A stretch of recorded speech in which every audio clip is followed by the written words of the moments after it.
Good evening, everybody. Welcome to Friday Night Football here from Oak Hill, West Virginia. Greg Chris, former head coach of the Oak Hill Red Devils, Jason Blankenship, joining me tonight as the color man. And we are coming to you live again from John P. Duda Stadium. We are located up in a sweltering hot press box and crowded up in here with all the media covering the games. But it's a nice night for football, and the nicest thing about it is we're getting to play some football, Jason. And last year became such a debacle. You just I know things are headed south right now, but as for now, we got some action to cover. Yeah, it's exciting to see not only the kids, the fans, the bands here, cheerleaders, so everybody's back in it. And last year was kind of depressing to see the fans, and nobody there, and the games were empty. So it's exciting to see. Yep, sure is. The only discouraging thing about it, I noticed when I came in, not too many people wearing masks, and I was hoping that more people would don those masks and try to keep this thing tamped down a little bit so we can keep doing this every week.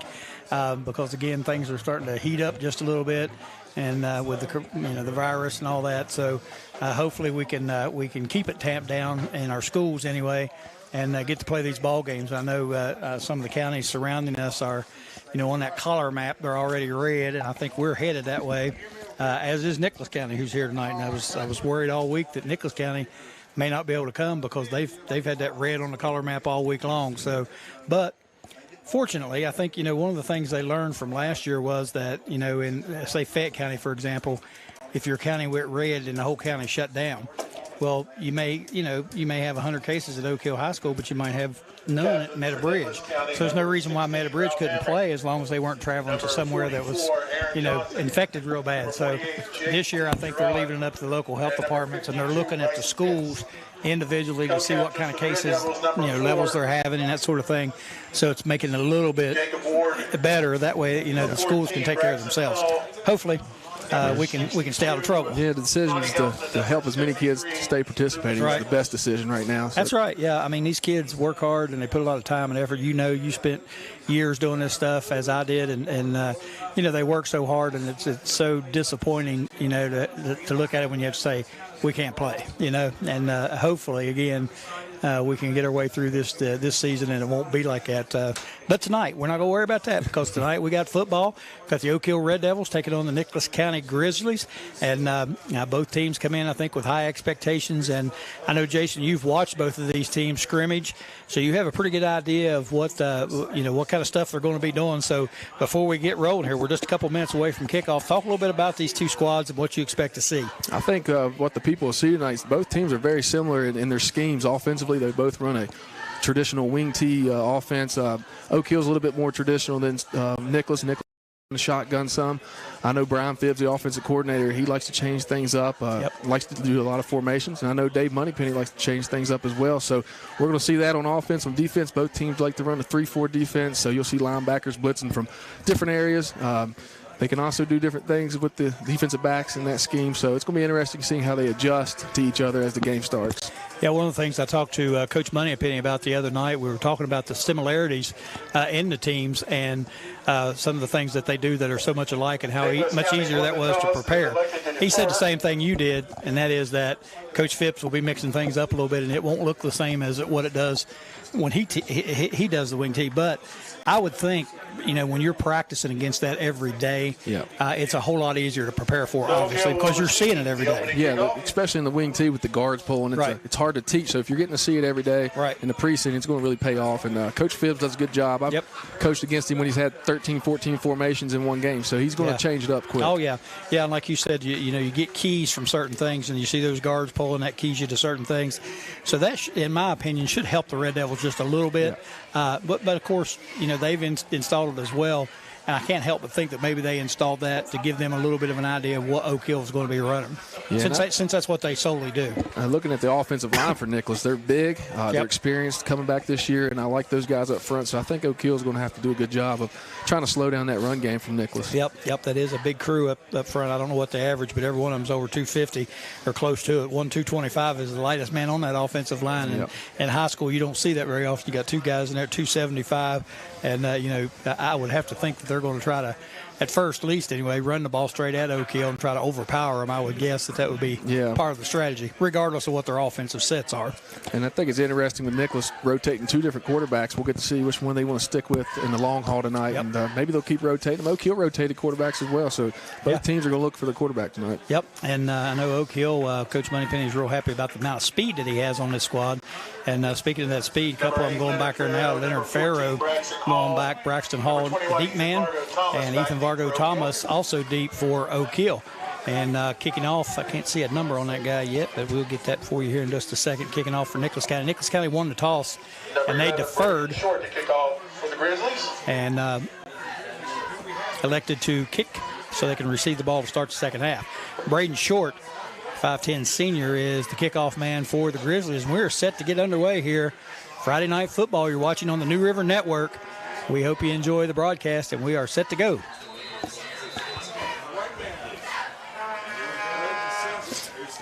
And he short kicks it just a little bit. It's going to be picked up by Farrow at the 20. Got some room over the 30 to the 35, and he's drugged down there at the 35 by Grayson Kesterson.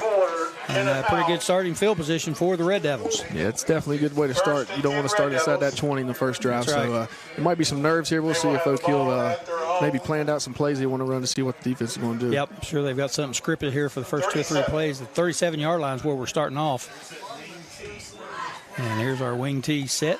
That's number 2, Alex Colasino. Alex Colasino is in at quarterback. We got the announcement it's going to be Ward, but it's Colasino. He gives the sweep to Farrow. He gets the corner up over the 40 and very close to breaking loose on that thing. He picks up 9.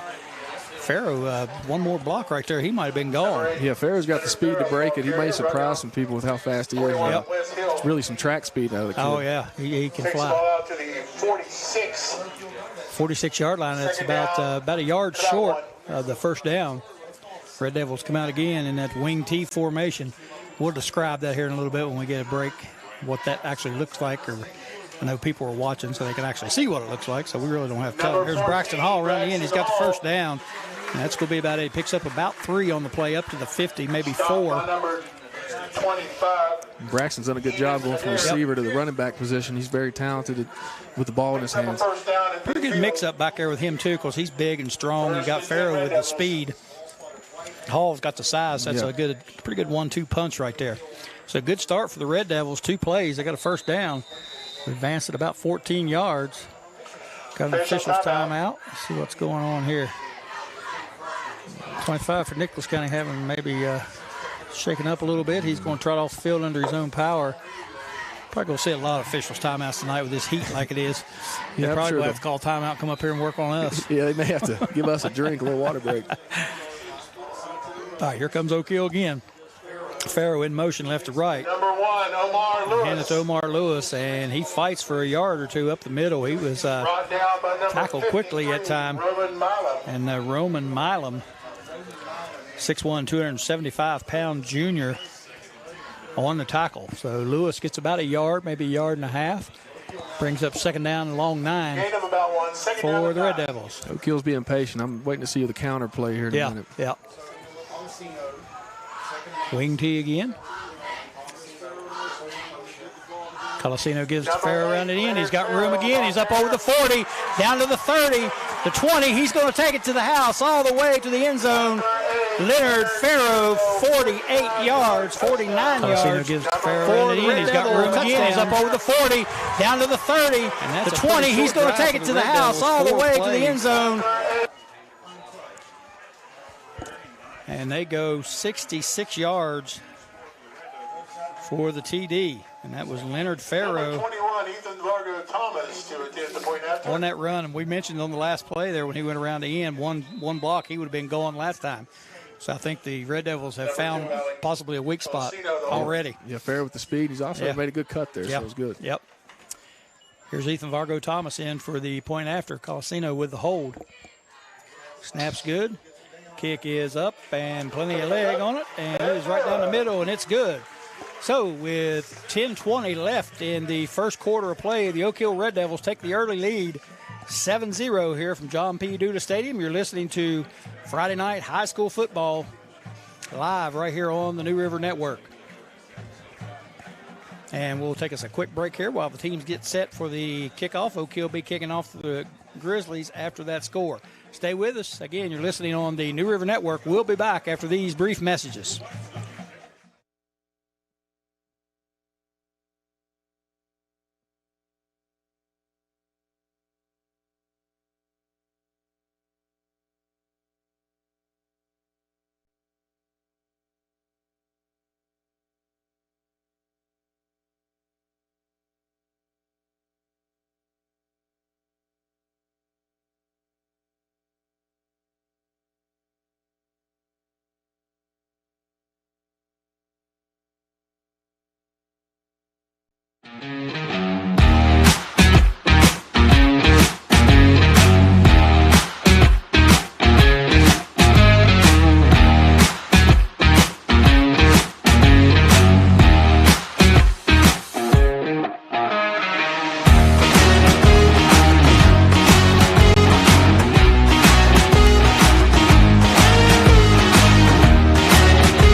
Thomas set to kick off for the Red Devils.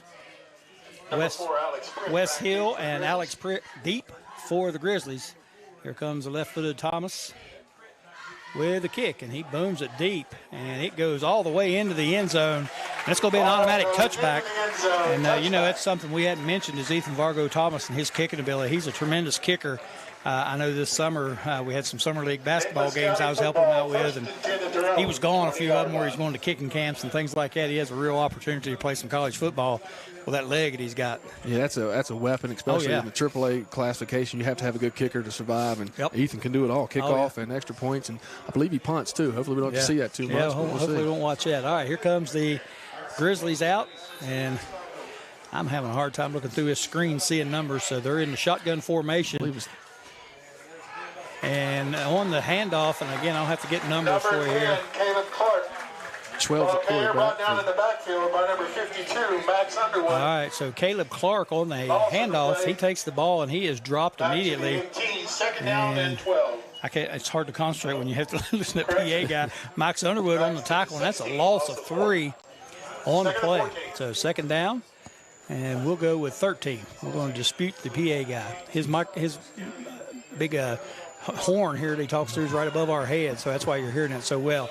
Nice run that time. This time it is Caleb Clark over the right side, and Clark that time picks up about 9 on the play. Takes the ball out to about the 27. So it'll be third down now from the 27-yard line. Third down at about 5, a short 5, maybe 4. We'll call it 4. That time Clark had a big hole over the right side. So you might see some pressure here from the Red Devils on third down. Yep. Nicholas County in that shotgun formation again, kind of I say the wing T, but I don't really see that as a wing T. Handoff this time, missed tackle in the backfield. Number 4. Gets away. That was Alex Pritt with the ball. And number 4, Alex Pritt, tripped up. Looked like Leonard Farrow missed him there in the backfield, and he got away from him, but Ethan Vargo Thomas comes up and makes the tackle, and he is way short of the first down. I don't think he gained maybe a yard on that. So it's fourth down and 2. The Grizzlies will have to punt. That's a good series for Oak Hill to start the game out on defense and offense. Great start. Back in punt formation. And back deep for the Red Devils. Braxton Hall and Ethan Vargo Thomas. And here's the kick. It's a high kick, but it's short and out of bounds. It wasn't a very good kick. We'll see where they mark it Ball at. goes out of bounds. It will be marked at the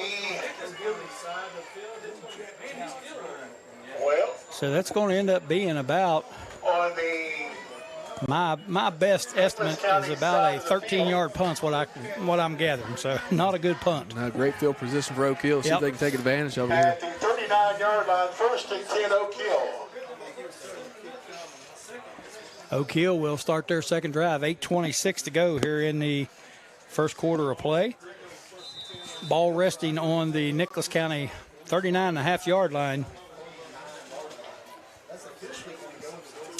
And they line up in that wing T. Coach Moneypenny don't stray from that very far. He'll stick with this formation all night long, just run various motions, various plays out of Braxton Hall. carrying the football that time, and Caleb Clark busts through the line, and he drops Braxton Hall for a loss of about 5 all the way back to the 44-yard line. Hall a little slow getting up. He was tackled kind of awkwardly there.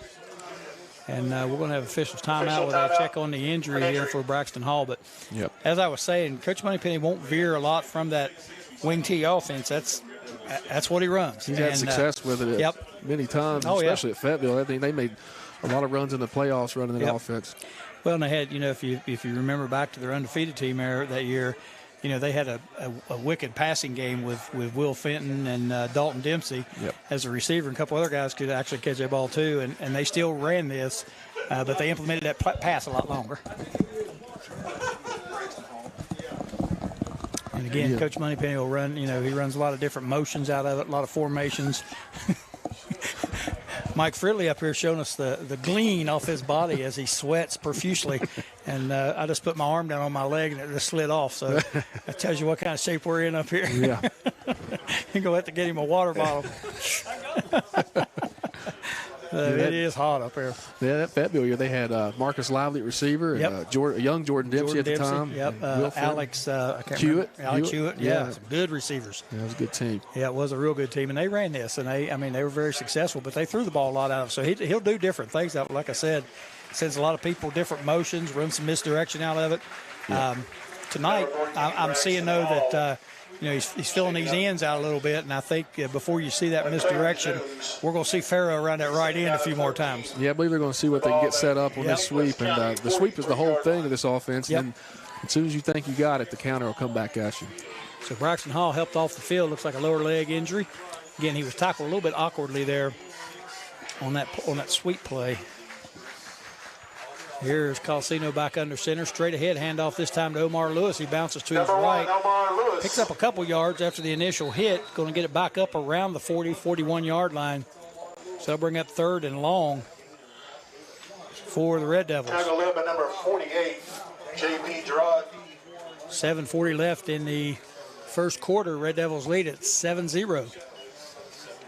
Colasino gets the play call in from the sideline. About 13. Number 48 for Nicholas County, J.P. Garage, a great linebacker. Watching him on film, he likes to play downhill. He's good size, and he's starting to figure things out just a little bit here.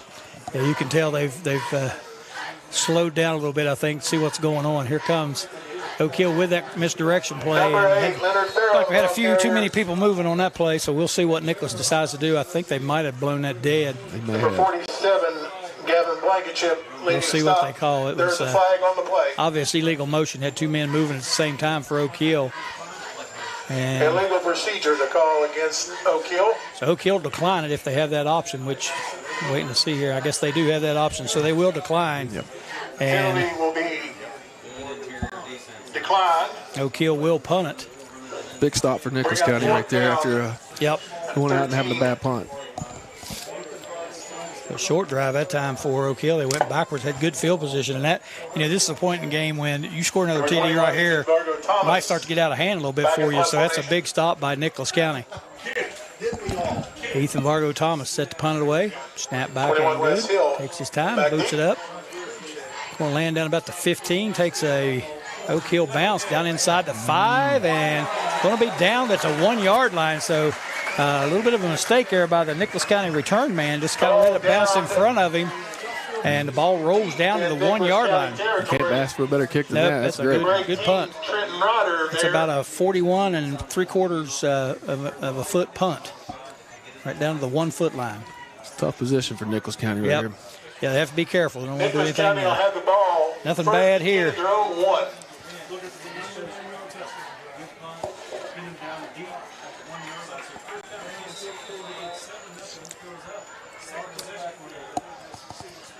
Two receivers split to the left this time, shotgun formation, and the Red Devils make a brutal mistake right there. That hurts. That's not something you want to do in that situation. Got them pinned down on the 1, jump all sides. 5-yard penalty, takes the ball out to the 6-yard line. Be a 5-yard step off, ball out to the 6-yard line. First down and 5 now for the Grizzlies, and that's not something you want to do right there. I know they were anxious to get in there and try to get that stop. Yeah, they had both linebackers blitzing. They were a little excited. Yep. All right, Nicholas County back out. This time they have two receivers One split to each side.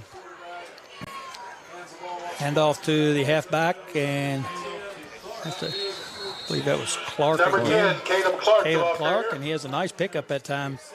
Gains about 7 on the Brought down play. by number 52, Max Underwood. Gets the ball up close First to down, the Nicholas 15-yard line, so it'll give Nicholas County their Ball first at their down own of the ball game. 15-yard line. 1st and 10 on their own 15. Nicholas County did a good job right there setting up those blocks, and that offensive line, I believe, figuring out how they need to play tonight. Yep. Yeah, it's 2 pretty successful plays over that right side.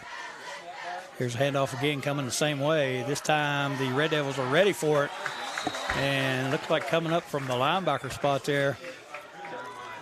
Number 10, Caleb Clark. I think that was Jeremiah Jackson. Jeremiah Jackson. Yep, Jeremiah Jackson on the tackle. Come up nice from that linebacker spot. Loss on the play of 4. A correction. Gained about a yard. Yeah, Jeremiah's a good athlete. Yeah.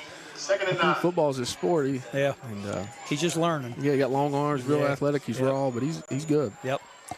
Yeah, going to be a good player. Pass incomplete, and that pass from Dawson Brown Intended for number 3, intended Jackson Morrison, for incomplete. Jackson Morrison. The pass is a little bit low, incomplete. That brings up 3rd down now and 9. The ball at the Nicholas County For the Grizzlies. 16-yard line. Watching Nicholas in the scrimmages, I don't believe they want to try to throw too much. So now they're in position 3rd and 9. They may have to. Yep. We'll see what Oak Hill does with that.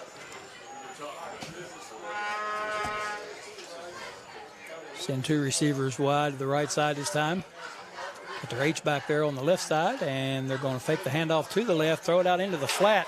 Pass out there to Colton Browning, but right there for the stop immediately. 21, Ethan Vargo Thomas on the immediate stop, and that's a completed pass, but they only picked up a yard. That'll bring up 4th down and 8 yards, and the Grizzlies will be forced to punt.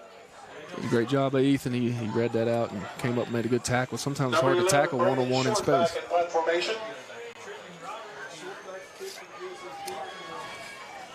Number 21, Ethan Vargo Thomas. I'm sure the coaching staff hoping he gets a little better punt off this time what he did last time. Last time the punt was about 13 yards. And they're in deep in their own territory, so they can ill afford that again. Here's the punt. This time much better punt, spiraling kick. Taken at the 48-yard line. And that was hauled in there, I believe, by Levi Kitska. Ryder met at the sidelines, led by number 2, Colton Browning. Interesting to see with Braxton Hall not in the game what Oak Hill's going to go to here. It's a big loss. All right, 1st down again. Oak Hill with good field position. They're on the Nicholas County 42-yard line. 1st and 10, Oak Hill, the ball at the Nicholas County 42-yard line. Oak Hill hasn't been in position to have to pass the football either yet. Right. So interesting when Calasino gets a chance to throw his first pass. Yep. And Coach Moneypenny obviously seeing something that he didn't like, so we're going to take a timeout for the Red Devils. And while they get a timeout on the field, we'll get us a timeout up here in the press box. So stay with us. You're watching Oak Hill High School football on the New River Network. Greg Chris, Jason Blankenship bringing you all the live action. Stay tuned. We'll be back.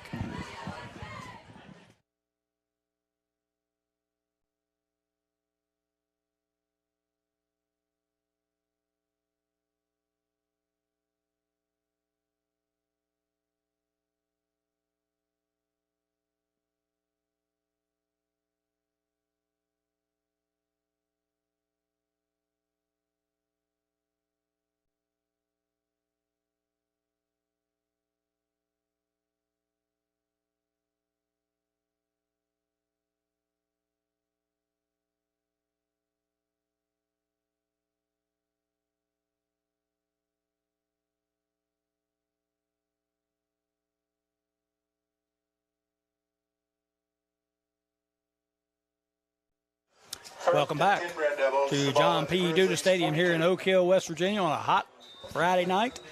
High school football action. Oak Hill Red Devils taking on the Nicholas County Grizzlies, and the Red Devils lead it right now 7-0. Have the ball 1st and 10 on the Nicholas 42. And again, after a timeout, that's not something you want to have happen, and that's a false start on the Red Devils. Going to cost them 5 more yards. So mental mistakes hurting them a little bit now. Yeah, sometimes it's only a 5-yard penalty, but the timing of the penalty can be awful. And the start of a drive is one time you don't want to have a 5-yard penalty. Yeah. So that'll move the ball back 5 yards. 1st down 15 now. Yeah, you're behind the sticks to start, and You may have to pass in a situation now where you're 15 yards out. We'll see what this play does. Changes your play strategy just a little bit when you get that penalty right off the bat. Colasino under center, got a man split wide to the right. And they're going to run it over to the left hand. Omar Lewis with it down over the 35 to the 32 before he loses his footing. Nice run. And we'll check out this instant replay. You can see Lewis there just stumbled and tripped up right there for 36 yards. And we want to let you know about the instant replay tonight. We've got live action. We have instant replays, all in HD quality. So we hope you're enjoying this broadcast. Spread the word. Let everybody know we're doing this because this is a good thing to watch. And, again, the handoff over the right side. That's Omar Lewis again, and he's down over the 30 this time. He's going to have enough for the first down. Number 3, Jackson Morrison.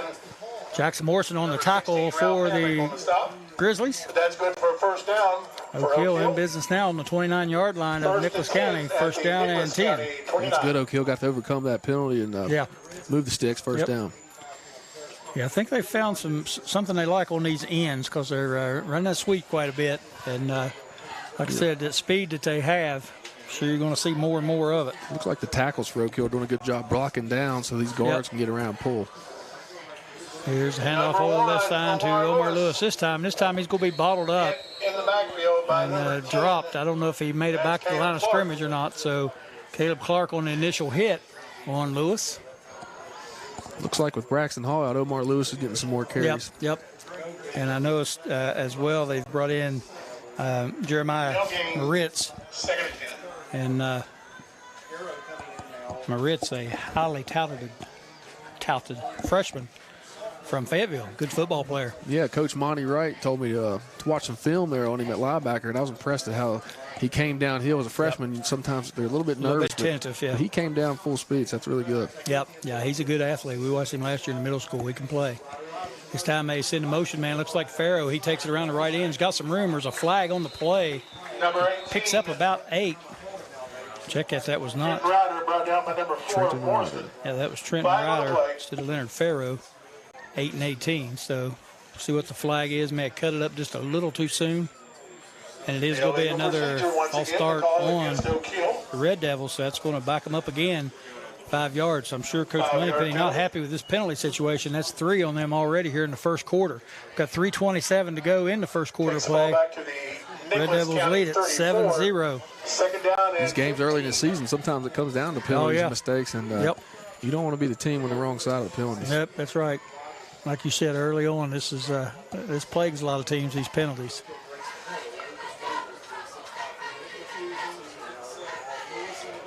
All right, here comes the Red Devils out in that wing T formation. Motion man, Omar Lewis. Number 1, Omar Lewis. Quick handoff up the middle to Omar Lewis, and that kind of fooled me a little bit. I thought he was going back to throw, but he gave the quick handoff to Lewis straight ahead. Takes the ball down to the Gets a penalty yardage back. Picks up 5. So second down and 10. Colasino's doing a good job at the quarterback position. He got a whole lot of responsibility as far as passing, but the footwork and the handoffs are difficult in this wing T offense. Yep. Yeah, he's done a good job with it. It's a new guy at that quarterback spot. So far, so good. And pretty deceptive, too. Like I said, that time I thought he was going back to pass. Third down now, and just over 10 to go for the Red Devils. And again, they fake the handoff to the I-back, and they hand it straight up the middle. And it's a big hit by number 6. Number 6 it was. And Elijah Gray on the handoff. And he was dropped by Kendall Giles. And that was a pretty solid hit there. That brings up 4th down now at about 9. He picks up about a yard. 4th down and 9 for the 28. And I guess the Red Devils will go for it here on the Nicholas County 28-yard line. Not real sure what Ethan Thomas Vargo's field goal range is, but it looks like we're getting close if he can get a couple more yards. Yeah, I'd say not too far from it. All right, first time 4th and long for the Red Devils, maybe a passing down. And here goes Colasino dropping back. He's got a man, but he waited just a little too long to throw the ball, and that's going to work out as a punt and bring it back to the 32-yard line is the Grizzlies. We'll see who got that interception.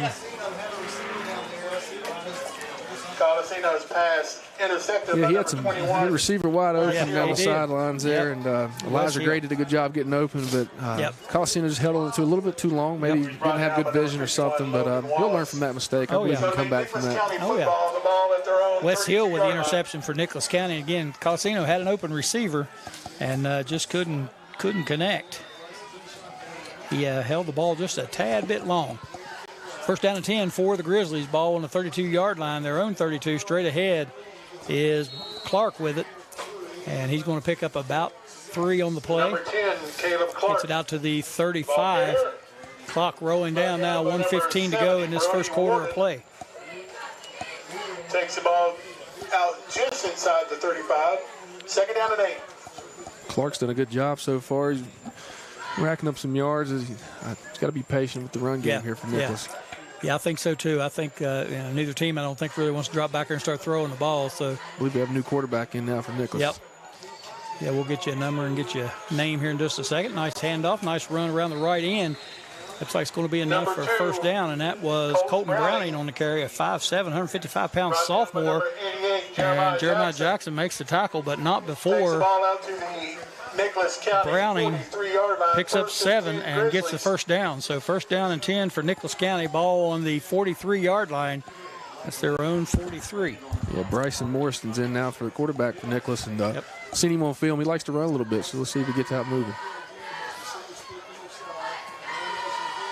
Here's a snap back to Morrison. He fakes the handoff, keeps it himself over the right side. He's got room up over the 50, down to the Red Devil 49-yard line. So that's a pickup of about 9.5 by Bryson Morrison. And that's probably going to be the last play of the quarter as the clock winds down to 18 seconds. See if Nicholas County tries to get a play off. I don't think they will. I think they're just going to hang on until the quarter runs out. And they are indeed going to do that. So at the end of your first quarter, the Oak Hill Red Devils on a Leonard Farrow 46-yard run lead it 7-0 over the Nicholas County Grizzlies. You're watching on the New River Network and on our cable channel, our sister station, the Greenbrier Valley channel. Greg Christ and Jason Blankenship coming to you live from John P. Duda Stadium. Get us a break in here. We'll come back with second quarter action after these messages.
Welcome back to John P. Duda Stadium here in Oak Hill.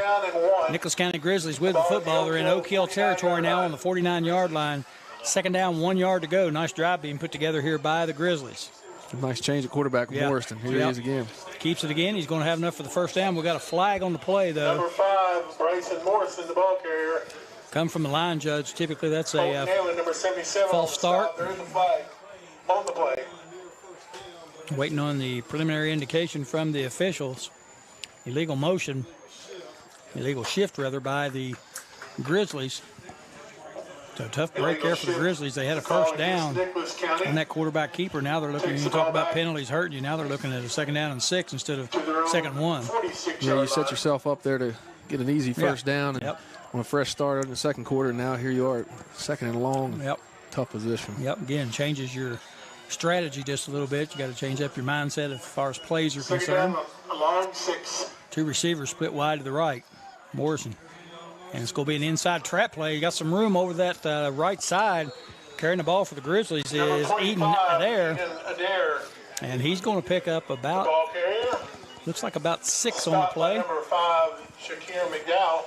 And that 6 is going to be enough for that first down. So Little misdirection play that time by the Grizzlies. Yeah, it's one of those double handoff plays. Yep. It's very difficult for the linebackers to see. And if you're not listening to your coaching, your techniques there, you can definitely lose somebody. Yep, that's for sure. Looks like the Red Devils may have overran that play just a little bit, expecting that first handoff to go through. There's Morrison again, gives it to his lone back, and he is met and dropped. Number 10, Caleb Clark. And that is Caleb Clark on the carry. Brought down by number 6, He is stopped Elijah Gray. by Elijah Gray at the 50-yard line. Loss I of the mean, play. dropped him like a bad habit right good there. tackle by Elijah Gray, but kill. Jeremiah did a great job. Jackson coming up and blowing that Yep. play up and knocking the Second blocker down and back into the 12. back. Yep. Loss of about a yard and a half brings up second down now and 11 and a half for the Grizzlies. Morrison in that shotgun. Pistol formation, I guess is what you call it. Receivers split to both sides. Got Browning lone back in the back for Clark rather than lone back. And he gets it, and that's a nice pickup. He's going to get about 10 on that play. Clark alone back in the backfield. He gets a handoff straight ahead, With the stop. and he bowls ahead for Takes the ball down to about 9.5. Grizzlies speeding it up now just a little bit. Use some tempo here. Yep, right back up the line again. Clark with a handoff, bounces over to his right, and he's got some room up over the 35 down to the 32. Picks up about 6 on the play, and that's plenty enough for a first down. So the Grizzlies in business here Caleb Clark. in the second Up quarter. the first down. When you're coaching against that tempo, it's very difficult to get your calls in on your defense. And so you got to depend on your kids to make their own plays here. First and 10, Nicholas counting the ball at the Oak Hill, 33. 10 minutes to go here in the second half of play. Here's Morrison in the pistol formation. Fakes the handoff this time, keeping himself over the right-hand side, and had a little bit of room there. He picks up about 3, Number 5, but he's brought Morrison. down quickly by Brought down by number 52, Max Underwood. Max Underwood on the tackle. Yeah, Morrison's definitely a more of a runner than Yeah. the other quarterback. A little bit quicker, isn't he? Second and 7. A little quicker than Brown, I think. Second down, 7 to go for the Grizzlies. Picked up 3 on that play. Again, he's got Clark in the backfield beside him. And this time he gives it to Colton Browning. Browning gets it down to about the 25-yard line, just inside the Oak Hill 25. Colton Browning. And that's going to bring up third down now. And about a yard to go Alex for the Baxter, Grizzlies. Number 5, Shakir McDowell. Takes the ball to Red the Devil 24, defense is third down and on its 1. heels just a little bit right now. Yeah, Nicholas is doing a good job of Yep. picking their spots here. I'm going to see if maybe we see a screen pass or Number something. 10, Caleb Clark. Caleb Clark busted up the middle, and he's There it going is. to go to the end zone for the touchdown. That was just a quick handoff right up the Number middle. 10, Caleb Clark. 24 yards for the touchdown, so the Grizzlies get on the board. Score now stands 7-6 Red Devils, and like I said, it looked like a Red Devil defense was on its heels the whole Yeah, it time. looks they like played. they're standing around kind of confused what's Yep. going on here and maybe be a little bit tired. A lot of guys are playing both ways Right. in this heat, so it can Yep. be tough. Number 11, Braden Short to attempt the point after. Braden Short will try for the point after. Snaps a little low, but it's picked up, and nice kick by Short. He boots it through plenty of distance. And that kick is good, and that knots the score up at 7 apiece with 9:07 to go, 9:07 to go here in the first half of play. You're watching Friday Night High School Football on the New River Network with Greg Christ and Jason Blankenship bringing you all the action from John P. Duda Stadium. Your score stands now, Red Devils 7, Grizzlies 7. Get us a break in here. We'll be back after these messages.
Welcome back to John P. Duda Stadium, the New River Network High School Football Friday night. Nicholas County Grizzlies, Oak Hill Red Devils, all knotted up, 7 apiece. Braden Short set to kick off for the Grizzlies after the nice 24-yard touchdown run by Caleb Clark, rather.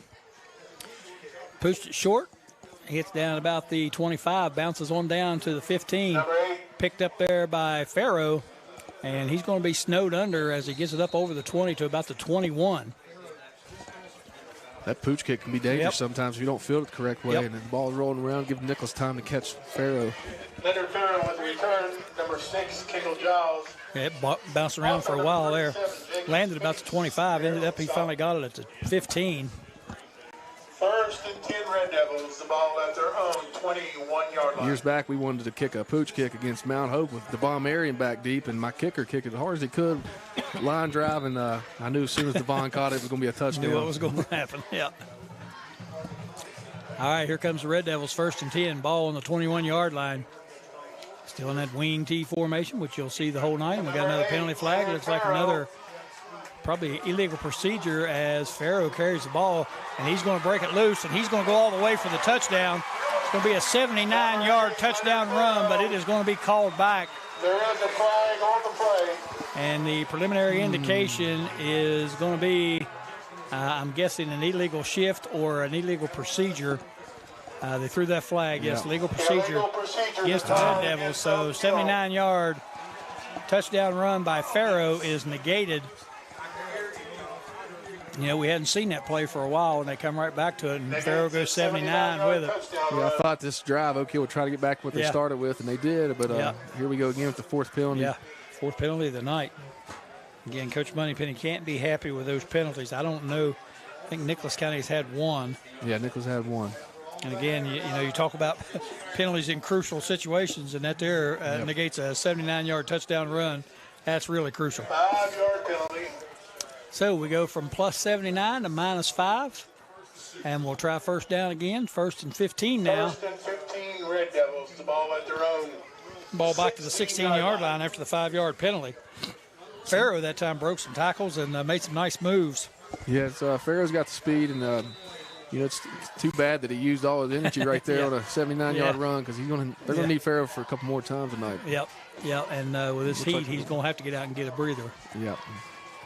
Having a little trouble getting players in now, and James Green comes in just a little late. Again, here's that wing T, and they run around that same end again, this time for naught, and probably going to lose about a yard on that play, and that was Braxton Hall carrying the football. I'm sorry, Micaiah Lewis. Number 18, Trenton Ryder, the ball carrier. Just like I said, number 18, Trenton Ryder carrying it.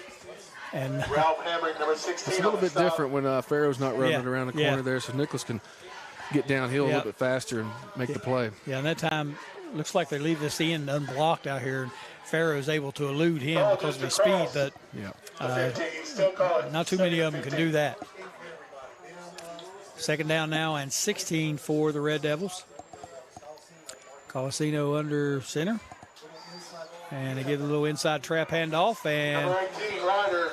It looked like a Ryder, and we got a late flag coming in. Ryder picked Brought up down by number 3, Jackson Morrison. about 7 on the play. It looked like maybe a shot to the head there, possibly.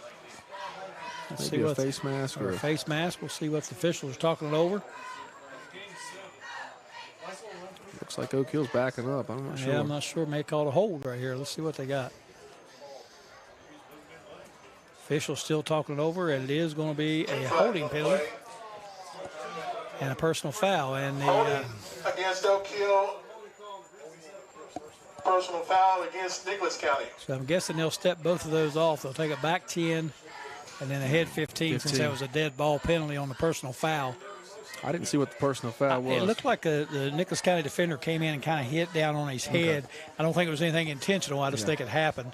And that's kind of quick. Yeah, and, referees are definitely watching for those head contacts. Oh, yeah, those head shots, yeah. So both of those penalties will be enforced to be a 10-yard holding penalty against the Red Devils, and then they'll step off the 15-yard penalty, a personal foul penalty, which is a dead ball penalty. So after all that's said and done, you have a net gain of 5 yards for the Red Devils. Ball moved out to the 20. tell you what, Ryder come through there pretty quick that time. If they can get him in the open field, he looks like he has some speed as well. Yeah, he's hard to find in there, too. He's not real tall, so Nicholas is having a hard time finding him. Second down and 11. All right, second down and just over 10 for the Devils.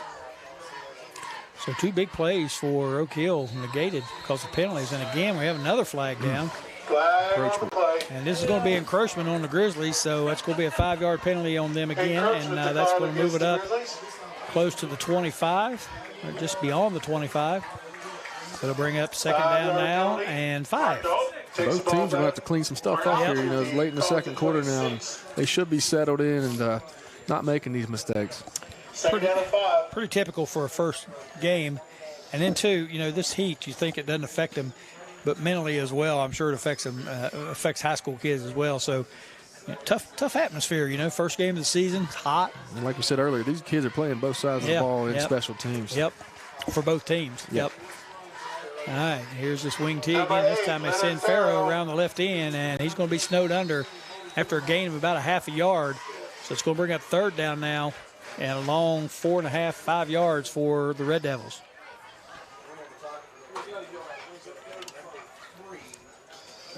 Number 3, Jackson Morrison on the tackle. Also number 44. Oak Hill needs to get that sweep going with Farrow again and then maybe come back to that counter. But if the sweep's not working, usually the counter don't work as well. Right, so. right. Third down and 5 at the 21-yard line. 3rd and 5. One receiver split out to the right. It's Thomas. Colasino under center. Take the man in motion, give the straight ahead handoff, and here comes Omar Lewis. Bounces to the outside, gets up over the 32, and I think he's going to have a first down. I was getting ready to criticize him just a little bit for bouncing around too much, but he finally bounced it outside and picked up the first down. So nice little 7-yard run there, 6-yard run by Lewis. I thought he had a hole there and he bounced it out, but he had enough speed to get there, so that's good. The ball at their own 33-yard line. All kinds of media here tonight. Maybe that's why it's hot up here. We got all this media hot down on the field. All right, here comes Colasino under center. Send Green in motion, and that play is dead from the get-go as someone, I'm not sure, I have to get a number here, burst through that offensive line. Number 18, Trenton Ryder. Caleb Clark, he's doing a good job on both sides. So. Yep, Clark come through, looked like he was untouched right there. Caleb Clark. That's a big loss for the Red Devils. That's a loss for about 9. All the way back to the 24. So that brings up second down now, 19. If I'm Coach Moneypenny here, though, I don't worry about throwing the ball.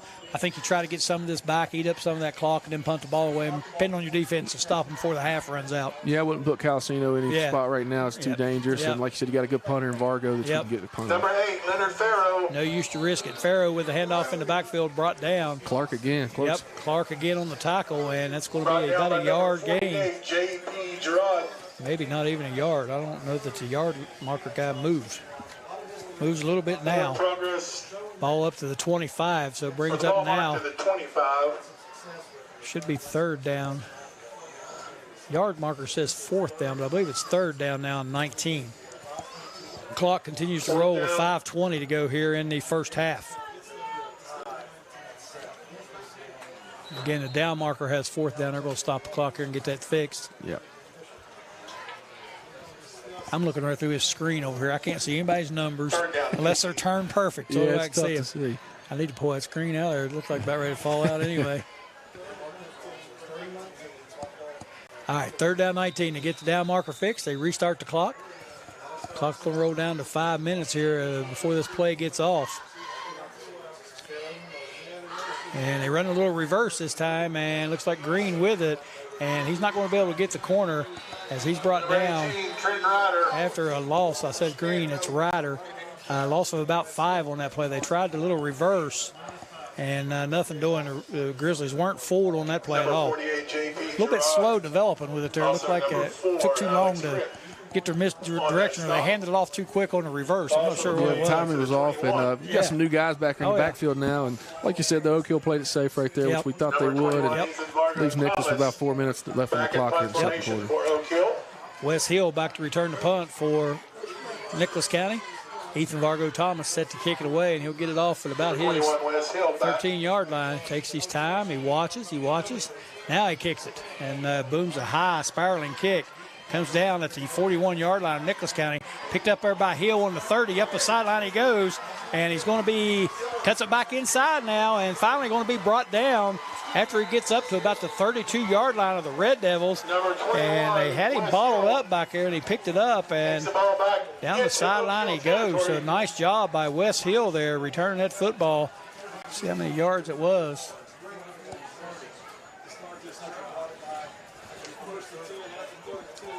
About a 40-yard return. Yeah, he'll about That's a 40 yards. guesstimate. I thought he was going to let that punt roll like they did the first one. He picked it up, though. That's a good idea. Okay. Well, when it hit and shot quickly, so he had plenty of time to grab it this time instead of letting it roll. If he let it roll, he'd probably end up down at the 15, 20-yard line. But a good job by Hill that time, picking it up and taking it off. Let's see if the Red Devil defense can stiffen up here a little bit. Inside handoff. He's got another hole, and this is Alex Pritt. And Pritt had a hole that time. He kind of stopped, slowed down just a little bit. But he did get it up to the 26-yard line. Had a nice hole. Takes the ball to the 26. Red Devil defense looking just a little bit gassed right now. Looking tired. Yeah, got some guys bent over out there. They're playing both sides. And Nicholas is doing a good job with rotating running backs now. We've seen 4 or 5 guys handle the ball so far. Yep. Nicholas County sends 3 receivers out, 2 to the right, 1 to the left. Nobody in the backfield but Morrison. Pretty well guess he might just take it himself and go. Now he sends a man in motion back towards him. Gives it to that motion man, and that motion man is Clark. And he is dropped in the backfield that time by Alex Baxter.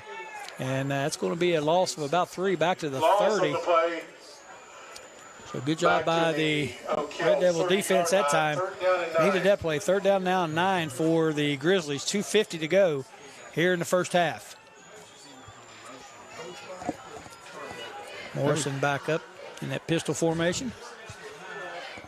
Got Clark in the backfield with him. And he fakes the handoff. Looks like he's going to try to throw it. Rolls to his right. Pressure's coming. Lobs it out. Got a man wide open down around the 8-yard line. Hauled in there by the Grizzlies. Might be a holding call here. Pass complete to number 4, Alex Pritt. Flag on the play. Looks like Alex Pritt. And that's going to be called back. Tough break for the Grizzlies as they had the ball 1st and goal on the 8-yard line. After Pritt hauled that pass in, he was wide open. Caught it at about the 10, went to the 8. But all for naught is going to be marched back with an illegal man downfield. Yeah, Nicholas is not built for big plays, so when they get one, they need to take advantage, and now they lose it right there. 3rd down now and 14 to go. So big shift there in momentum, that's for sure. Tough break for the Grizzlies, 2:30. Clock winding down here in the first half, and the Grizzlies going to elect to take a timeout here. Talk this thing over just a little bit. I'm sure they're going to try to figure out what they're going to do. They're going to risk a pass or try to keep it on the ground and eat some clock up. All right, that's going to do it here for this timeout. We'll get a break in as well. 2 minutes, 26 seconds to go in the first half of play. You're watching on the New River Network. Stay tuned. We'll be back.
Welcome back to John P. Duda Stadium.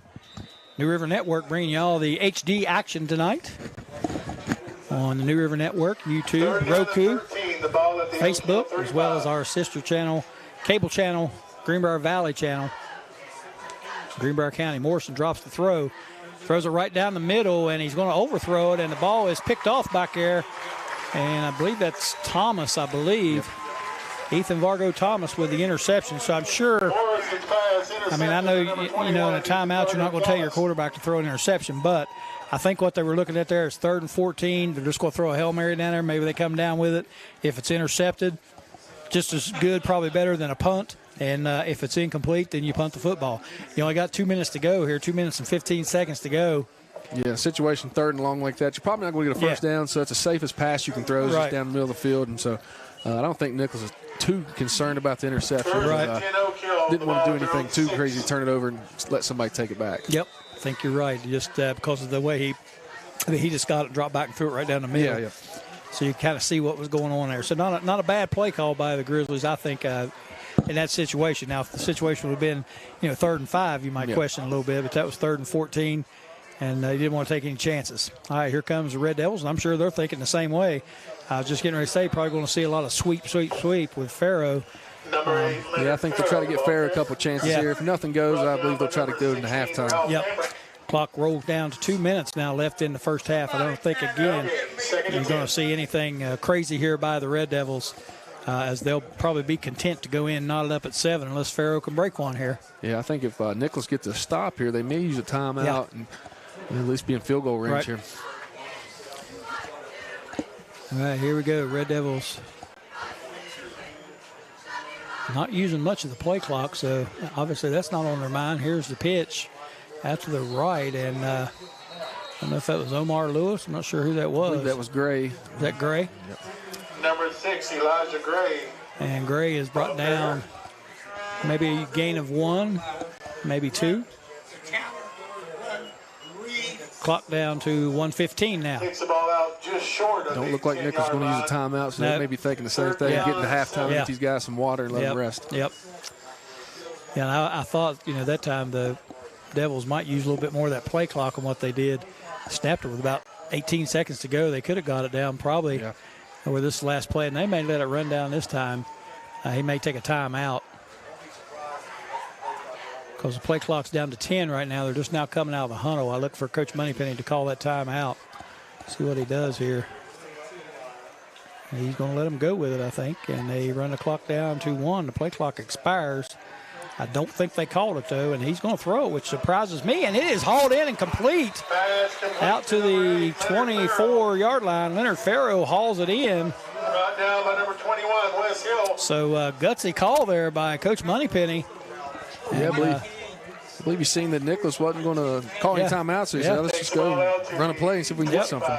And they let the play clock run down to -1 that time before they snapped it, so good use of the clock, and now they got a little position here. They might try to get Farrow around that end again. He's lined up over on the right side, Oak Hill's right side. And Coach Moneypenny going to take a timeout. Talking over here with 30 seconds to go in the first half of play. You're watching high school football here on the New River Network, as well as the Greenbrier Valley Channel, our cable channel. And as you're watching right now, you're seeing a little instant replay. I think we're just going to stay here this time, not go to a break. It won't be just a short 30-second timeout, I'm sure. We'll see what Coach Moneypenny has up his proverbial sleeve.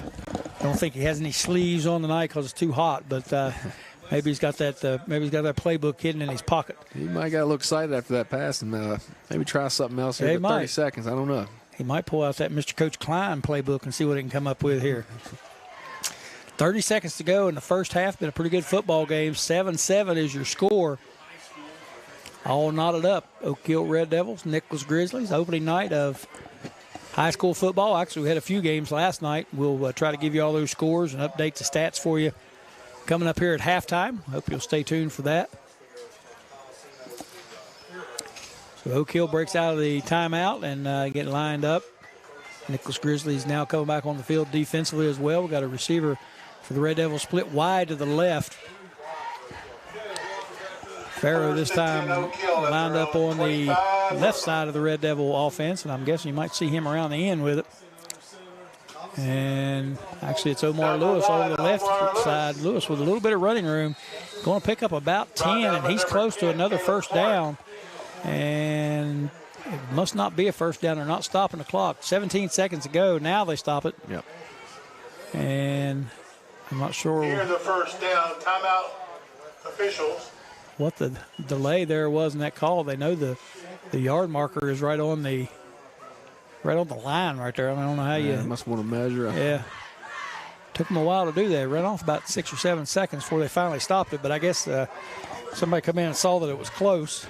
And it is going to be close. Yeah, the referee's a little rusty too here. Week That's right. one, they got to get going. And they are not going to measure. They say it's short of the first down, and now they start the clock. The clock start. Yep, 15 seconds to go, and I think Coach Moneypenny probably just going to play one play right here if they get that off. 9 seconds to go. Red Devils hustle up the line. Receivers get set, finally out on the end.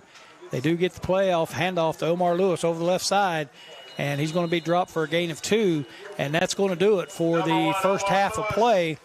With your score, the Oak Hill Red Devils 7, Nicholas County Grizzlies 7. Hard-fought first half here in the heat at John P. Duda Stadium in Oak Hill, West Virginia. Greg Chris and Jason Blankenship on the call for you tonight. We're on the New River Network, our sister channel, the cable channel, Greenbrier Valley channel. We also are coming to you live on YouTube, Facebook, and Roku TV. And you can get on there and just search the New River Network, and you'll find us there.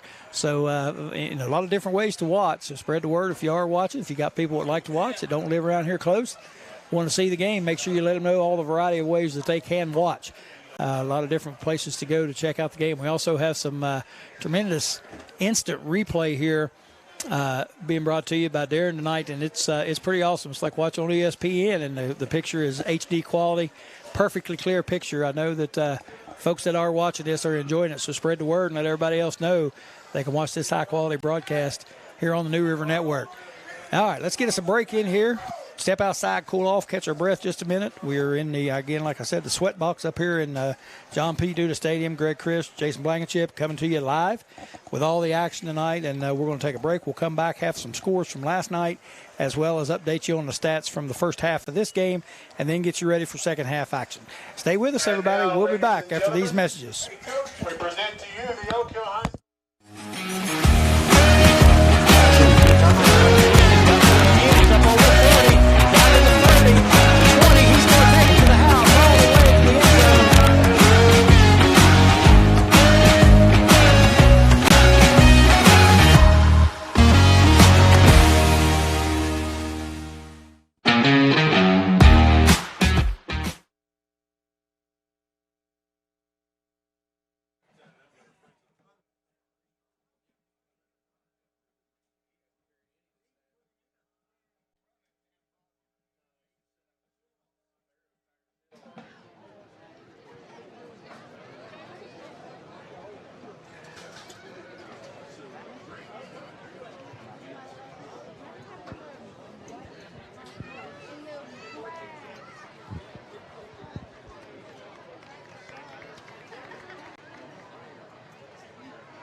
Is the man ready?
All right, welcome back to John P. Duda Stadium.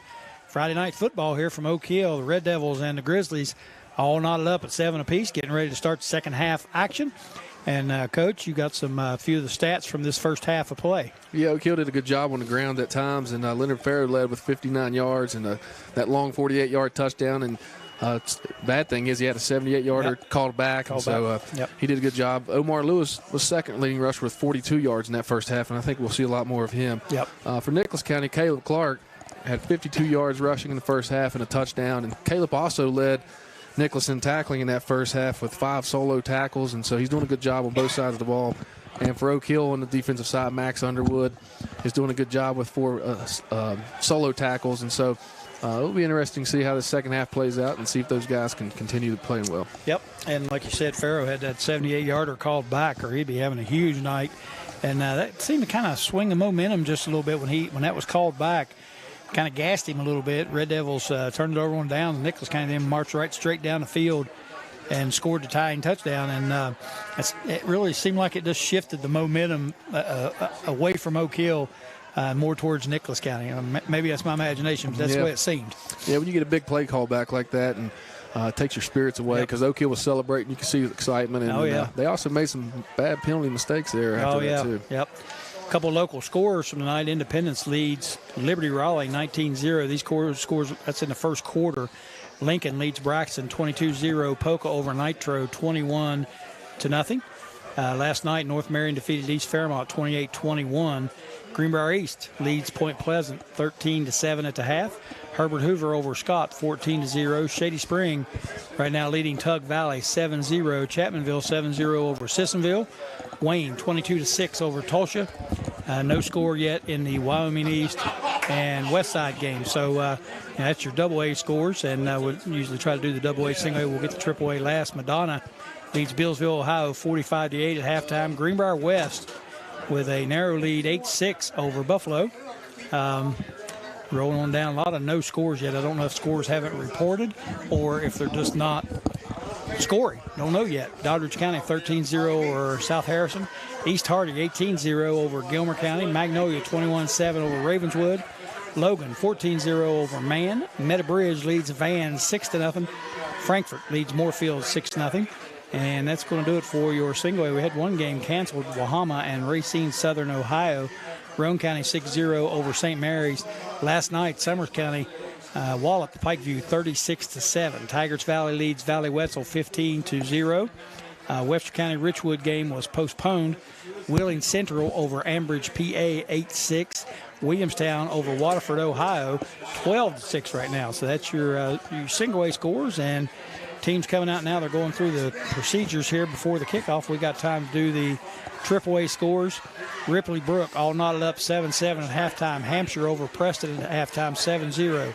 Huntington Parkersburg 7-7 at half. Hurricane, they are lead over Winfield 20-0 at halftime. Jefferson 7-0 over Millbrook, Virginia. Princeton, they lead Lincoln County 14-0. Morgantown South Charleston in a struggle 14-12. Morgantown leads it.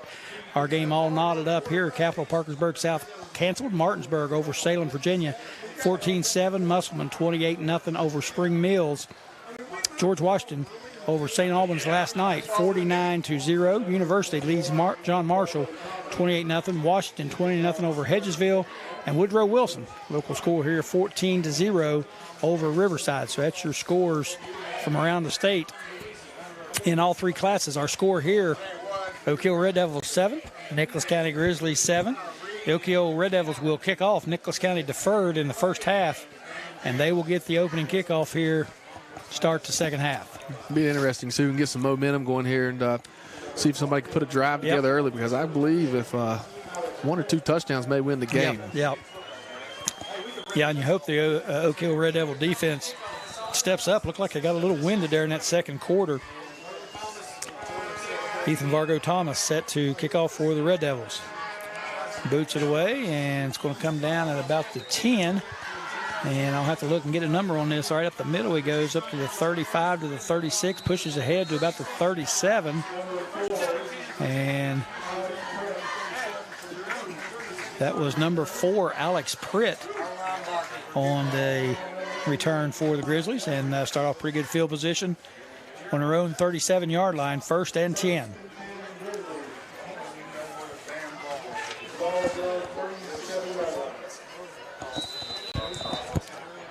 Looks like Nicholas went back with Dawson Brown here at quarterback. A little bit of a change of pace, and he gives it off to Clark up the right side, and he bulls ahead for a gain of about 5 yards on the carry. And he has been their workhorse tonight, Caleb Clark, a 5'10", 180-pound junior. Yeah, it's his 12th carry tonight, so I believe he'll be over 20 carries at the end of this game. Brings up 2nd down now and a long 5 for the Grizzlies. Ball on the 42-yard line. Shift the strength of the formation over to the left side, and they hand it off over this left side of the blocker in front. Here comes Clark again, and this time with a big gain up to the Red Devil 42. So a gain of about 22 on that carry by Caleb Clark. At that time, they just shifted the power of the formation over to the left side. That's one of those wrinkles there that Oak Hill maybe not been prepared for. Right. Coach Phibbs does a good job at stuff like that, and so Oak Hill's going to have to stay in their positions. Yep. All right, here's the snap and handoff again, straight up the middle, and this time it is, I believe, Clark again. Let me look and make sure. I want to check the number before I say so. Yes, it was Caleb Clark again. And again, big yardage. Running that thing right at the Red Devils now. I think Clark's getting to a groove in the offensive line. I talked about earlier, some experienced guys, good size, and Oak Hill defensive line is going to have to step it up here along with the linebackers as well. Got to have somebody make a play right here on their heels. 2nd down, 1 to go for the Grizzlies. Ball on the 32-yard line. Again, it's Clark over the left side. And again, he has big room, and he breaks a tackle down over the 20 and inside the 15 before he is finally brought down by Omar Lewis. But again, a big gainer for Clark. Again, he picks up right at 20 yards on that carry. Clark going to go out and get a breather now. He deserves it. He's put in some good work here in this drive. And again, the Oak Hill defense is on their heels. Yes, and, they are. That offensive line and the backs are doing a great job for Nicholas blocking. Yep. Yeah, there's some big holes coming through there. They're not missing tackles. There's just nobody there to tackle them. Linebackers move up into the gaps now. They hand it off over the left side, rather the right side, to Alex Pritt, and he is dropped immediately back there. And Pritt lost looks like about 3 yards. Leonard Farrow busting through that time. The Red Devils brought the linebackers up. Pretty much all out blitzed them right there. The Oak Hill's having a hard time reading with the linebackers. So they're going to just bring the pressure and see if they can get in the backfield. Yep. This time the power of the formation flips over to the right side, and they hand it off to that right side. And that time it was Colton Browning with it. And again, the Red Devils didn't really adjust. I saw the coaches yelling about the shift right there. They shifted the power formation over to that right side, pretty much indicating they're coming that way. Oak Hill's going to have to make the adjustment where they can't switch guys back and forth. They're just going to have to stay where they're at and play it straight up. Right, play it straight. Yep, 3rd down now. A little over 10 for the Grizzlies. Big play here for both squads. Red Devils in need of a stop. Drops the throw in the end zone, and it is hauled in. Nice catch.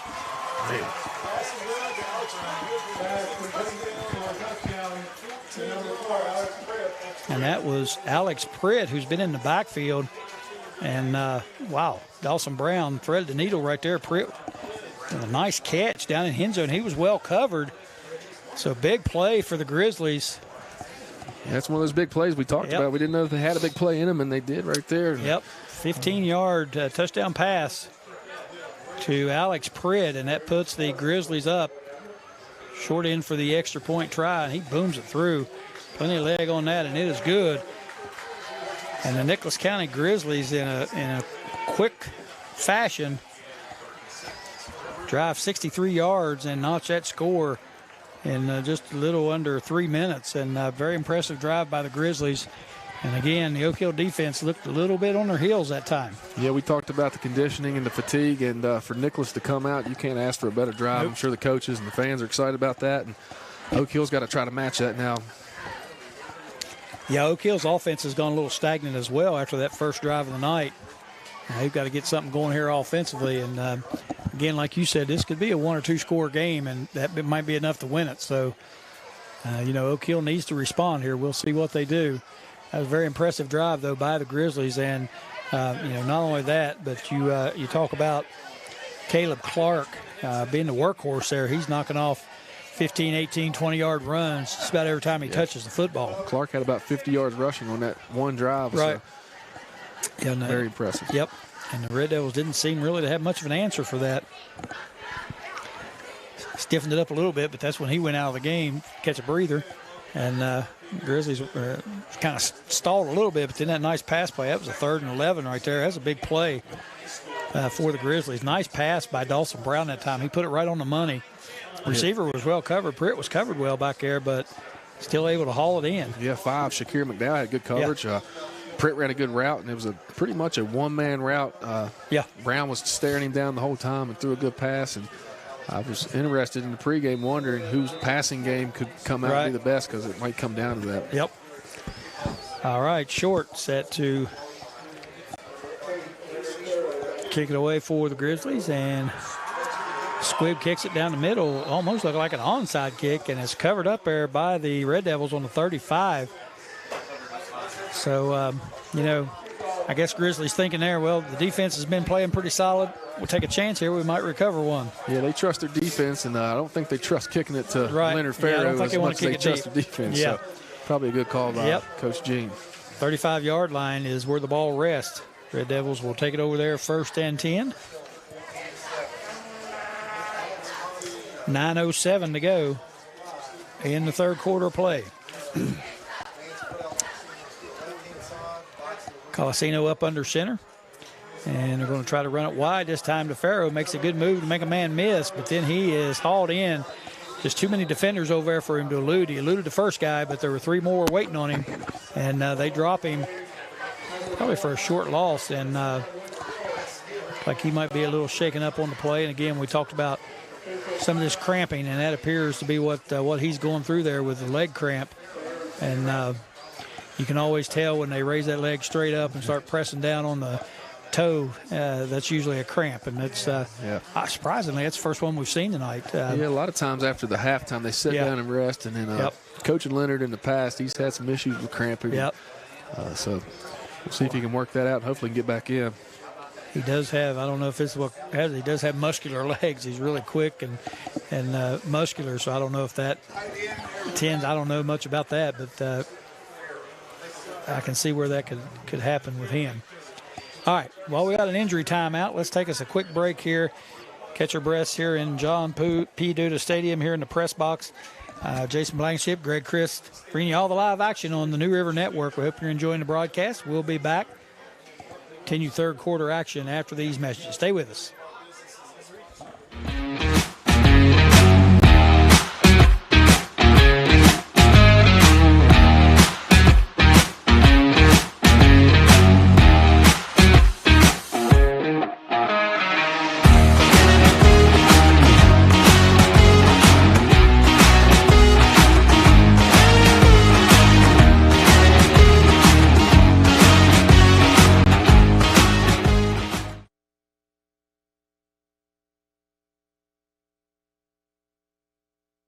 Welcome back. 2nd down, 11 to go for the Red Devils. Leonard Farrow goes out with a cramp, and the Red Devils trying to get the offense going. Lost a yard on that 1st down play, and now we get another false start on the Red Devils. So that's going to march them back 5 yards. So that now is going to bring up 2nd down and 16, and that's haunted the Red Devils all night tonight. Yeah, we've had multiple pre-snap penalties and just losing some focus here and some fatigue, and they all need to come together and try to get this straightened out. Yep. Yeah, you got to really bear down, concentrate in a situation like this. Here's Colasino under center. Omar Lewis over the left side looking for a hole, and he's not going to find it as he's dropped after a couple yards. Picked up maybe 3 on the play. I believe we're going to see a lot out of Omar Lewis and Ethan Vargo. Thomas may get some carries this half. Yeah, with Leonard Farrow out and Braxton Hall, that's 2 starting running backs out right now I got to have somebody step up.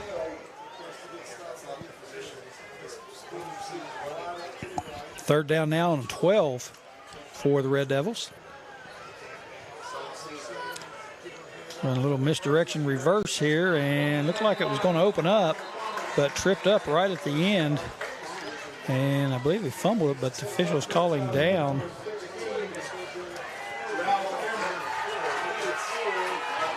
And I'm trying to get a read on who that was. I believe it was Vargo Thomas. I believe it was Ethan Vargo Thomas. He fumbled the ball, but the officials called him down. And looked like that play was going to open up. He picked up about 5 and then got his legs cut out from under him. Yeah, Ralph Hambrick, number 16 from Nicholas, came up and did a great job. And I'm impressed with the Nicholas County defense closing the airspace on these running backs from Oak Hill and making some open field tackles. Brings up 4th down and 7. Ethan Vargo Thomas in to punt the ball away. Oak Hill having a little trouble getting their personnel lined up. And, when you have people start getting hurt, this is the kind of thing that happens. You just don't have, you don't have the number of players to where you have people on the ready to fill in these spots. And when you have a person like Leonard Farrow gets hurt, he's on your punt team, he's on your defense, he's on everything. So you got to start shifting people around, and then it gets confusing. And that's what happened to the Red Devils there. They just had a little confusion on their personnel. Had to take a timeout. A lot of people don't realize you may dress 60 kids, but maybe only 20 of them play on a varsity night. And so if a couple guys go down like Braxton Hall and Leonard Farrow, you got to fill in them holes. That's right. And a lot of times when you have a guy go down, you got to shift 3 positions to get that covered. And I'm sure that's what's going on here. They've had a couple of guys, starters on both sides, come out, and trying to get them lined out here on a special team is not always the easiest thing to do. So unfortunately, they're forced to use that timeout, and not a good offensive set for the Red Devils. Yeah, I don't think it's time to panic for the Red Devils, but they do need to get a stop here coming out. And one thing we haven't seen much is turnovers. So let's see if Oak Hill can maybe get a turnover and get something going. Yep, this is a big, big series, in my opinion, for the Red Devil defense. They don't get a stop here, this thing could be out of reach. That offense is not really designed to be a big comeback offense, so you can't afford to get down too many scores. Yeah, that's one of the weaknesses of the wing tee, the traditional wing tee, is it's not built for big plays to come back when you're down 14 to 21 points. All right, Thomas back to punt the ball. This time the Grizzlies blitz, and Thomas decides to keep it himself, and he's going to run around the left end. He breaks a tackle, and he's able to get the first down up beyond the 45 to the 47. So Ethan Vargo Thomas, a couple times he watched and see what they were going to do, and they mostly peeled back. That time they actually rushed, but he saw an opening around the end. Fortunately, he broke that tackle and was able to get the first down. So big play for the Red Devils. Maybe that'll get them going here. That's an interesting scheme by Nicholas. They're playing a punt safe, and they're not bringing anybody. Ethan's kind of stood back there, like you said, a few times. I don't know if Nicholas will change that up. I would probably bring some pressure and see if they can block a kick. Yeah, that time it looked like they brought 2 people right up the middle, but the outside guys dropped. All right, here's the handoff to Omar Lewis, and he's going to pick up about 12, but there's a flag on the play. Could be another one of these false start plays again. Yeah, these pre-snaps, something's going on again. Yeah. That offensive line for Oak Hill. That's killing the Red Devils here. That was a 12-yard pickup by Lewis. Momentum going again. They get the big play on 4th down. First play from scrimmage, they pick up 12, but it's going to be called back. Yep. Illegal procedure on the Red Devils. So disappointing penalties. Penalties are just, just about everyone seems like they've been on 1st down, too. Yeah. You know as well as I do in high school sports and in sports in general, momentum is such a big key, and Oak Hill just can't capitalize and keep the momentum going to finish a drive. Yep. Like we said, it looked like they had the momentum in their favor there. They get the big play on 4th down and break a run here, and all for naught. 1st down 15 now for the Devils. Avicino hands off around the right end. I believe that's Omar Lewis again, and Lewis will get the penalty yardage back. And with about a gain of 6 on that play. And we've got another player down for the Red Devils. And not sure who the injured player is. We'll try to get a number, but again, it looks like a cramp as you see the trainer pick that leg up and start pushing down on the front of the foot.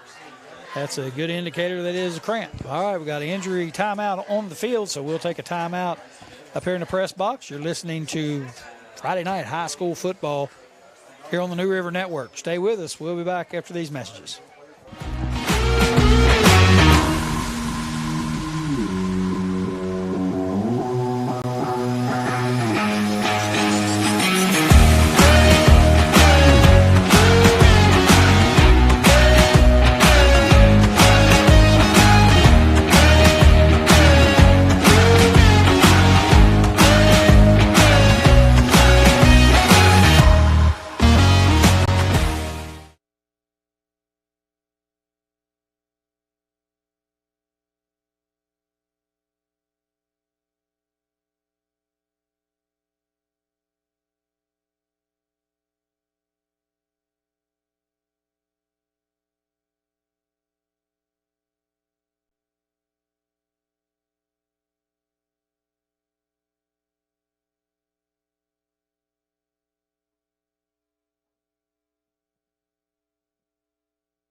Welcome back to John P. Duda Stadium. Oak Hill Red Devils, Nicholas Grizzlies. Grizzlies lead at 14-7. 6:09 left in the third quarter. Max Underwood comes out of the game. He's got a cramp, and we said we might see a few more of those this half, and so far we have seen 2 so far. Yeah, Max is the guy playing both sides of the ball in special teams. Yep. Here's Red Devils handoff, and that is Farrow around the right end, and he's going to pick up good yardage enough, I believe, for the first down. So he picks up about 7 on that play. So good to see Farrow back in there for the Red Devils. They really need him out there on the field. And the official's going to take a timeout. Maybe, nope, they're not going to measure it. Just go give him a first down. And I'm not sure what the... We may have a player down from Nicholas on the sideline cramping. Oh, okay, I see now. I was going to say, I'm not sure why these people are running out on the field, but looks like we've got a Nicholas County player down on the Oak Hill sideline. And again, we talked about the cramp situation, and that's what this is too. You can see when the trainer starts pulling around on that foot and leg and ankle, you pretty well guess that's a cramp. And we said we thought we would see a few more of those in this second half, and so far that's what's happening. Yeah, you mix this heat and humidity and excitement of the first game, and the kids never hydrate as much as they probably should, but that's Caleb Clark, so they need him to get as healthy as possible. They definitely need him in there. So Clark hopping off the field, but those cramps takes a few minutes to work them out, and now he's getting some assistance going off the field, and that'd be a big loss for the Grizzlies. He's been the workhorse for him tonight out of the backfield. And not only that, he's played a good defensive game. Yeah, he's leading the team in tackles tonight too. All around good player, so the Grizzlies can ill afford to lose him. Red Devils with a nice drive here so far, 42-yard line of the Grizzlies. Got a 1st and 10. And here's Farrow over the left side, got a blocker in front of him, and unfortunately that blocker didn't produce. And Farrow is knocked down at the 40, picks up about 2. Gonna bring up 2nd down and 8 for the Red Devils. Oak Hill's doing a good job getting to their blocks, but like you said, they need to finish them. And I believe some of these trap plays, if they can just get a little bit more movement out of the blocks, open up the holes. Yeah, that play, there were 2 blockers in front of him, and both of them kind of whiffed. All right, here we go. 2nd down now and 8 for the Red Devils. Colasino under center. And they're going to run a little inside trap play, and that's Ethan Vargo Thomas with the carry. And again, that play looked like it had some good prospects, but he's tripped up and brought down after a short gain. Picks up a couple on the play, brings up 3rd down and a long 5, maybe 6 for the Red Devils. That double handoff right there. They got to be careful. Yeah. One Nicholas County defender did penetrate right there. Yeah, that's a dangerous play. If you get it off smooth, it's usually pretty effective, but it hasn't been real smooth tonight. Colasino under center. Blitz coming from Nicholas County, and there's a fumble on the play. And I believe that was just a handoff mistake there. Red Devils covered up. Omar Lewis falls on it on the 36-37, lose about a half a yard, and that time Nicholas County comes up in all-out blitz, and I think that kind of rattled Colasino just a little bit. He tried to get rid of the ball quickly. Yeah, Nicholas was taking a chance there on 3rd down. Now we got a 4th down. Yeah, but Nicholas thinks of a punt, but I believe Oak Hill may be going for it. Yeah, here. I think they will too. They're on the 38-yard line, 4th down and about 7. I believe you'll see Farrow right here. Yep.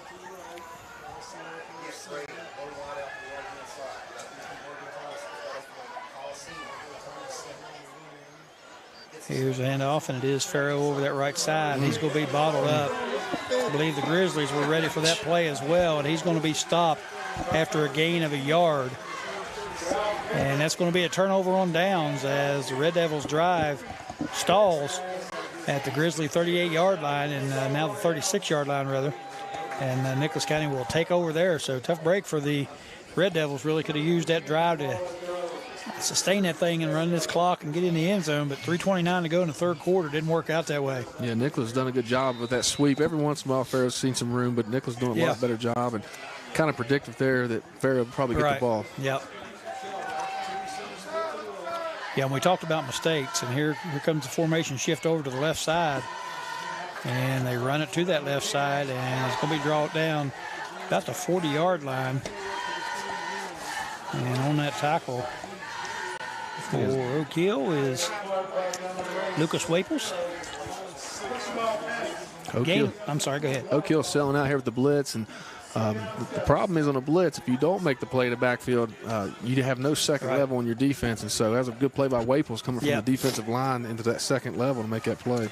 Yeah, that'll expose you back there. If you break through that first wave, then you don't have much left back there, and they're coming again. Here they come. And a handoff to Clark that time, and he made a nice, just a little step back move that time. The blitz came, and they had people in the backfield, but he got the ball, took a little jump step back, made the defenders miss, and then took off.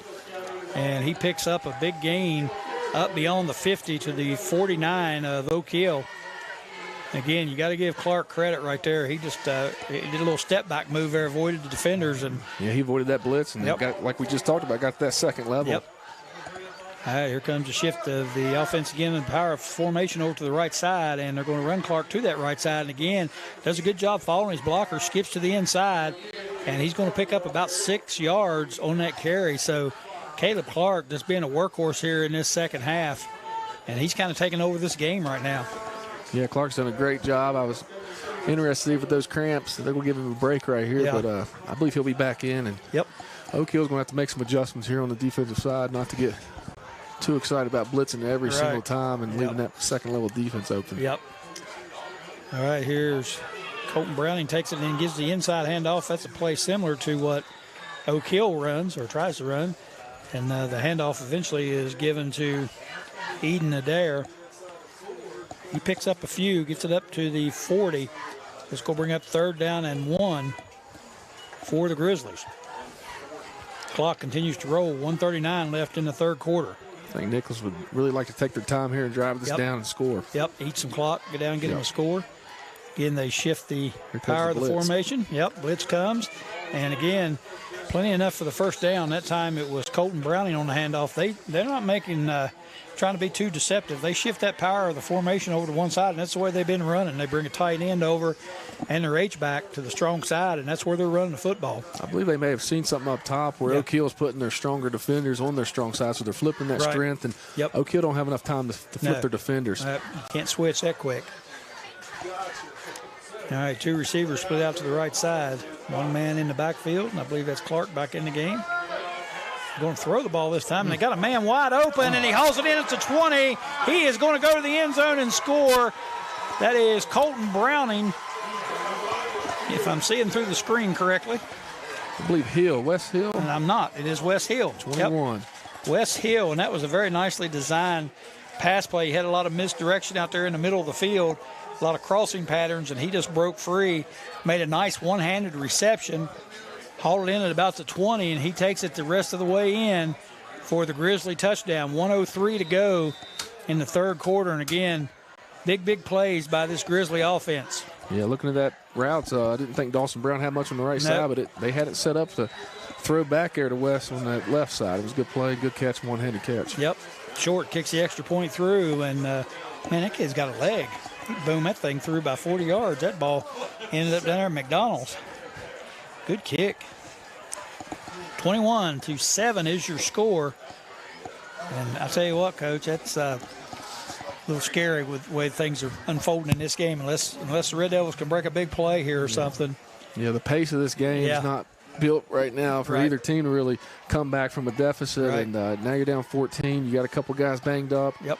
Oak Hill may look to change up the offense a little bit here, maybe go to a shotgun. Yep. I believe they worked on, so we'll see if they make any changes. Yeah, you don't want to get in panic mode too quick, but at the same time, the way your offense is running tonight, after that first quarter, offense has been very stagnant. And again, had a couple of injuries, couple of costly penalties that's killed them. Yeah, Farrow started out with a lot of carries, and he kind of slowed down, like we talked after that big 78-yard run. Used a lot of his energy, and so now Omar Lewis has been working hard here in the second half, and so I believe Omar's going to get some more carries in this drive. Yeah, and you'd like to say, well, if he'd have scored that touchdown, it wouldn't have took near the energy, and I mean, I know that sounds crazy. It took the same amount of energy to run no matter what, but if it kind of takes the wind out of your sails if you don't get that score, which they didn't. So that's a tough break right there. That's a big play in the game. And again, super costly penalty. They've had a ton of those tonight. We talked about the timeliness of the penalties, and for Oak Hill, it's been the beginning of drives and touchdowns. Yep. Here's Short. He squibs that kick again, taken by the up man, 45, over the 45 to the 47. So good field position for the Red Devils. I'm not sure who ran that ball back. I'll get his number here as he comes off the field. Not sure what number. I thought I'd get his number. It looks like 10 or 17. 17. 12. We was close. We were all around it. So that was, let me get over in the light where I can see it. I can't see it. It's too dark. Here it is if you want to look at it. I believe it's Jaden McClain. There you go. Jaden McClain with the. Jaden McClain. I think he's a pretty good baseball player for Coach Boyd there in the baseball team. We got a nice return. He brings it back up to 48. So the Red Devils do have good field position if they can get a little bit of a drive going here. I'd like to see him score before the quarter ends. And looks like they gave it to Omar Lewis over the right side, and he fights forward to about the 50, just beyond the 50. And we did have a change in the offense there. Ethan Vargo Thomas at quarterback. Yep. Put Vargo Thomas in at quarterback. 43 seconds to go here in the third quarter. So you may see a little bit more. I don't know if he throws it better. I'm not sure. I don't know enough about him to know. I believe we could see some quarterback keepers here, some run game here. It looked like he was almost doing a read option there. It is a shotgun formation, so we may see Ethan pull the ball and keep it here. And you can see this formation. It's not sure what's going on here. Looks like somebody lost their towel or a pad or something. Official stop, make them go pick it up. Farrow split out here as a wing back to the right side. Jeremiah Jackson maybe at a fullback type position in this shotgun. And we've got the flags again. And it looks like, again, that happens a lot of times when you have a change in quarterback at this stage of the game. False start. Yep. And that's not the first one tonight, that's for sure. I believe that's the sixth false start for Oak Hill tonight. And you like to attribute that to first game jitters. But Nicholas County hadn't had that same problem, so I don't know, what the difference is there. All right, here's Vargo Thomas. We'll try it again. 13 seconds to go. This will be the last play of the third quarter. Thomas is going to keep it around the left end.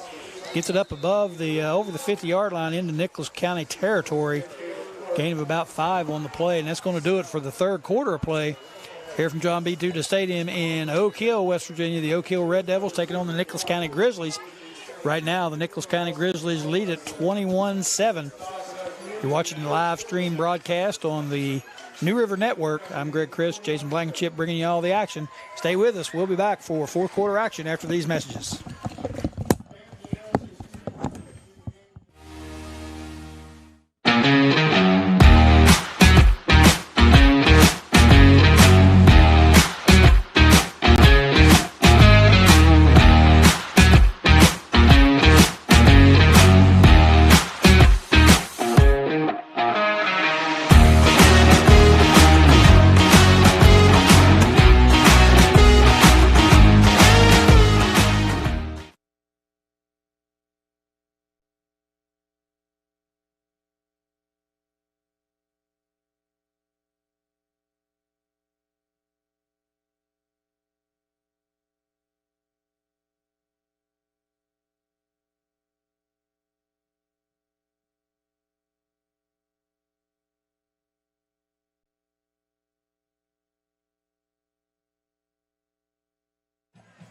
Welcome back to Friday night high school football here in Oak Hill. Nicholas County Grizzlies lead the Oak Hill Red Devils 21-7. We're getting set for fourth quarter action. Ball is on the Nicholas County 49-yard line. Red Devils looking at 3rd and 8.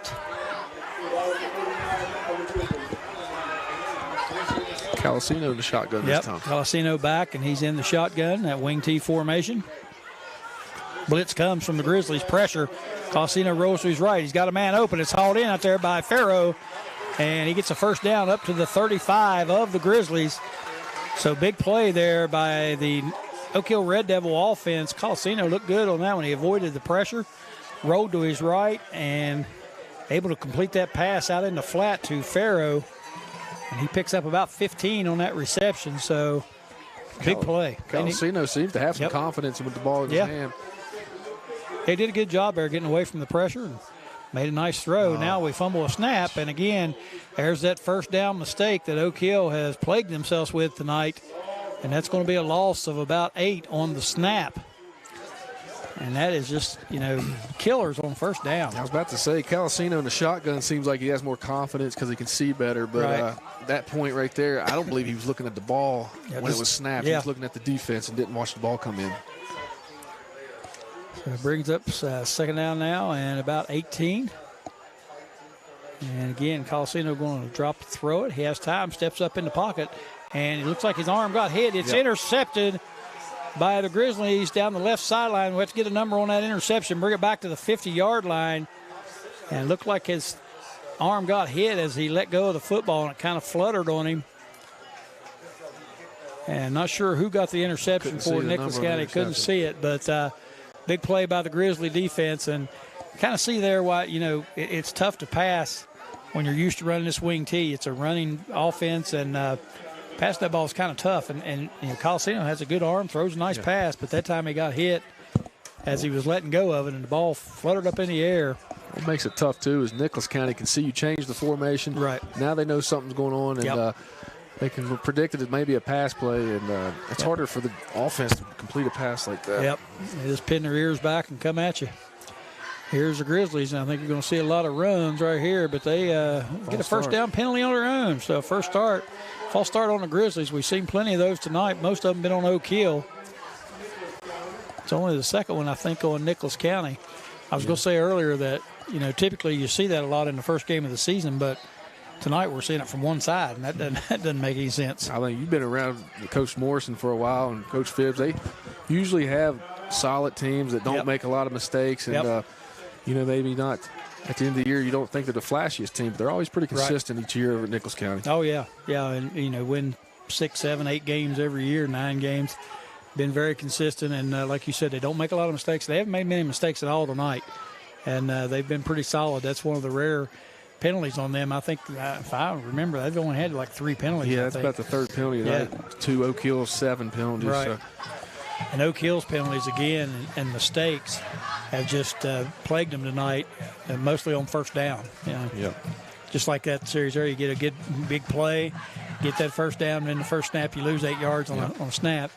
And, again, put you in an obvious passing situation, and Nicholas County able to just, like I said, pin their ears back and come after them.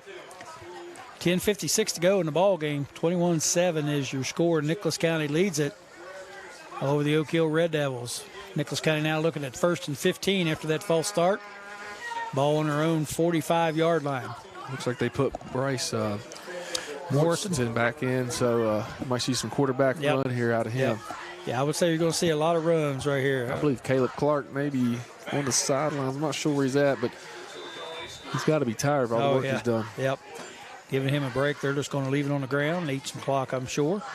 And hope for the best. There's a good defensive play by the Red Devils. That's going to be a loss of another 5 yards.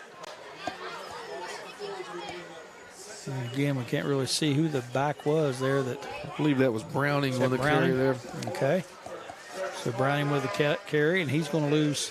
Looks like he lost about 4 on that play, so it brings up second down now and 19 for the Nicholas County Grizzlies.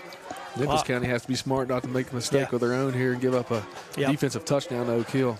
Yeah, I'm sure if you're the coach for the Nicholas County Grizzlies, Coach Morris, I'm sure you're just thinking, keep it on the ground, eat that clock. Here comes Clark with it again, a big gain for him. He picks up about 8. Fortunately for the Red Devils, it was 2nd and 19, so brings up 3rd down and 11, and the Grizzlies, again, eating some clock up right here. The Red Devils have to have a stop right here. Yeah, they got to force a punt and try to get the ball back here. And there's a noticeable difference when Clark's in the game. Yeah. On the offensive side for Nicholas, so they're going to try to keep him in this drive. Yep, 3rd down and 11 for the Grizzlies. And Clark is in one of those wing-back positions. Got him spread out, 3 receivers split, and they fake the handoff. Morrison's going to keep it around the right side, and he's quick, but he's not quick enough to outrun Ethan Vargo Thomas, and Thomas drops him well short of the 1st down, brings up 4th down and 9. Vargo Thomas now suffering from cramps. Yeah. Seems like anytime there's a burst of speed from somebody, they end up on the ground with cramps. All right, got another injury timeout, so we'll take a timeout here as well. You're watching on the New River Network Friday night high school football, also on our sister channel, Greenbrier Valley channel on cable. You can watch on YouTube, Facebook, and Roku TV. We have our own channel on there. We'll be back after they get this injury timeout over with. Stay tuned.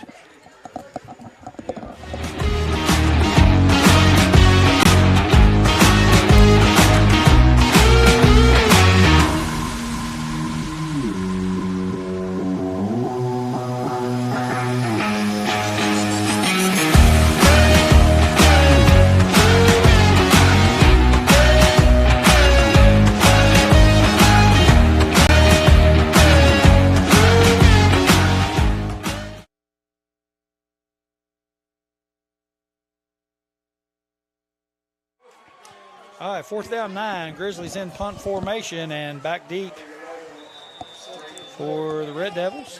As I cannot tell you, it looks like James Green and Trenton Ryder back here as well. 2 young guys. Yep. Supposed to give some love to Trenton Ryder tonight. I think his mom's supposed to be watching. Leave it alone, Trenton. Yeah. I hope you don't try to pick it up. Don't pick that one up. Yep. All right, so the punt goes down inside the 15 to about the 13.5-yard line, where Oak Hill will start this drive with 8:49. Coach, it's getting time now. They're going to have to get a score quickly. Yeah, this is one of those drives for Oak Hill, Coach Moneypenny, where you got to take some chances, and you probably want to try to continue to run your offense and not get too panicky. But at the same time, with this clock running and the way Nicholas County can run the clock on offense, we got to make something happen. Yep, got to get something going here quick. 1st and 10 from the 13.5-yard line. 8:49 left in the ball game. Nicholas County leads at 21-7. Coliseum under center this time. Farrow in motion left to right, and he gets the handoff on the jet sweep. Breaks the tackle, cuts it up into the middle. Here's the play we were looking for. Farrow up over the 40. To the 50. He's going to go all the way to the end zone for the Red Devil touchdown, and that's the play we were talking about. Leonard Farrow, 87 yards for the touchdown. So the Oak Hill Red Devils, new life. If there was anything Oak Hill was looking for, that was the play, and Farrow still has enough juice in the tank to finish that off. And that was that same jet sweep we saw for the first touchdown. Farrow that time cut it back inside, broke a tackle, and once he broke that second layer, he was gone. Yeah, there's nobody on the field for Nicholas County can catch Farrow in the open field. Coach, if you take away, you put that 78-yarder back in there, this guy's got 250 yards tonight. Yeah.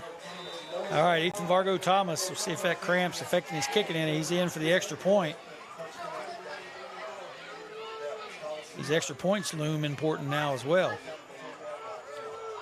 Colasino with the hold. Snap is back a little bit high, gets it down, and it is blocked. And a big play by Nicholas County right there. Yep, that's big. The snap was high, and Nicholas County blocks the extra point. So with 8:31 to go, Nicholas County Grizzlies lead at 21-13. And that's the big play you needed for Oak Hill. That's what you were looking for. You wanted to score quick. I didn't imagine it was going to be that quick. One play, 87 yards for Leonard Farrow, and He just outruns the Grizzly defense. You can see on the replay. Takes it all the way to the house. He's a smooth runner back there. Yeah, I had the opportunity to coach his brother, Abraham, and yes. He was very similar to that. So his sister's a great track athlete as well. So the whole family's great athletes. Yep. Farrow takes it 87 yards for the score. It's Oak Hill right back in this game. Extra point was missed. Again, that looms large sometimes, and that could have a big impact here. Oak Hill's going to have to go for 2 now if they score again. Yep. But now Nicholas County has to answer, so there's a little bit of pressure on them now. They got kind of in a groove, just trying to run the clock maybe out and defensively let their guard down, and now they're in a situation where they got to try to answer back, maybe get a score of their own. Yeah, I think they definitely felt like their defense was playing well enough that they could just eat clock on offense and not worry too much about it. You never expect that to happen right there, but with Leonard Farrow, it can happen anytime. Yeah, for Nicholas County, I don't believe they have a guy that can break one like that, but Oak Hill, Farrow's definitely a guy that can make a play like that any time in the game. Yep. All right, Thomas set to kick it off.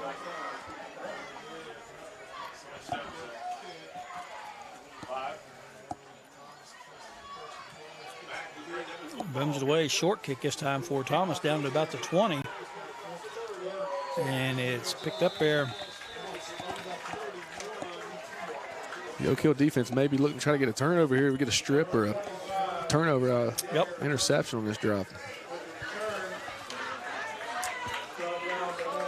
Aiden Adair with the return for the Grizzlies. Gets it out to about the 31-yard line, where it'll be 1st and 10 for the Grizzlies. 8:25 to go in your ball game. And Oak Hill defense needs to step it up one more time. They should have a little bit of life here and some energy.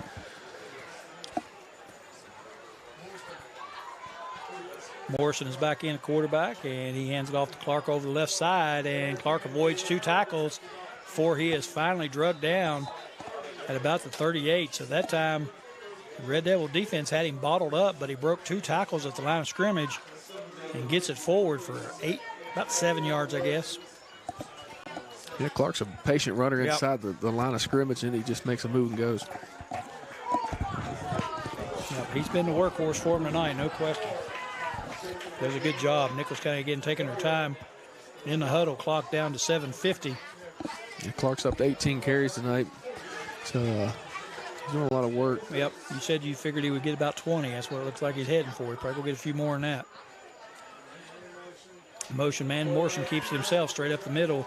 Quarterback draw. He's got enough for the first down as he gets it up over the 40 to the 44-yard line, where it will be 1st and 10 again for the Grizzlies. Morrison does a good job of tucking inside those big blockers in front of him and getting as much as he can get. Yeah, he's patient too. He fakes that handoff and then he waits until the play develops a little bit before he takes off. He don't just fake it and plunge it up in there. He waits. Sometimes a 2-quarterback system's tough, but I believe Nicholas has done a good job managing both quarterbacks in the game tonight. Seemed like both of them are very comfortable back there. Yep. Now we got officials whistle here, and I'm not sure what we got going on here.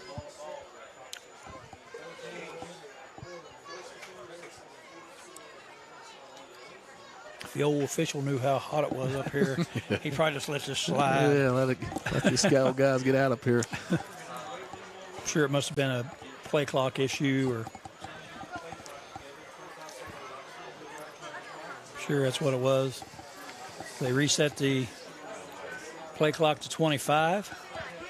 Yeah, they have new play clock rules installed a couple years ago, and so sometimes it does get confusing if it's 25 or a 40-second clock. And the white hat down there looks like he's out on a Sunday stroll, walking over to the sideline, taking about 15 minutes to get down there to explain to Coach Moneypenny what's going on. Okay.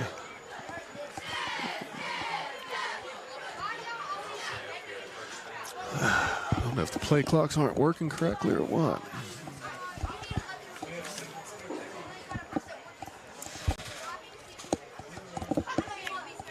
They stopped the clock for the first down, but I'm not sure if it kept running or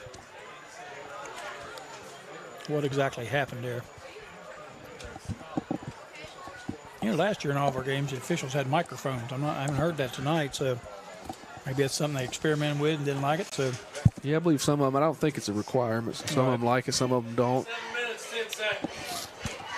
They want 7 minutes and 10 seconds on the clock.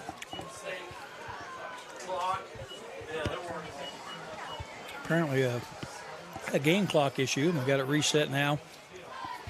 7 minutes and 10 seconds. Well, let's give both teams a little rest here, Yeah. so let's see if they can get their energy and try to finish this last 7 minutes of the game. Clock starts back up. It'll be under 7 minutes before Nicholas County gets this play off. Again, they're taking their time, being a little deliberate on offense. Early in the game, they went fast. Yep. Slowed it down a little bit now, looking to milk that play clock.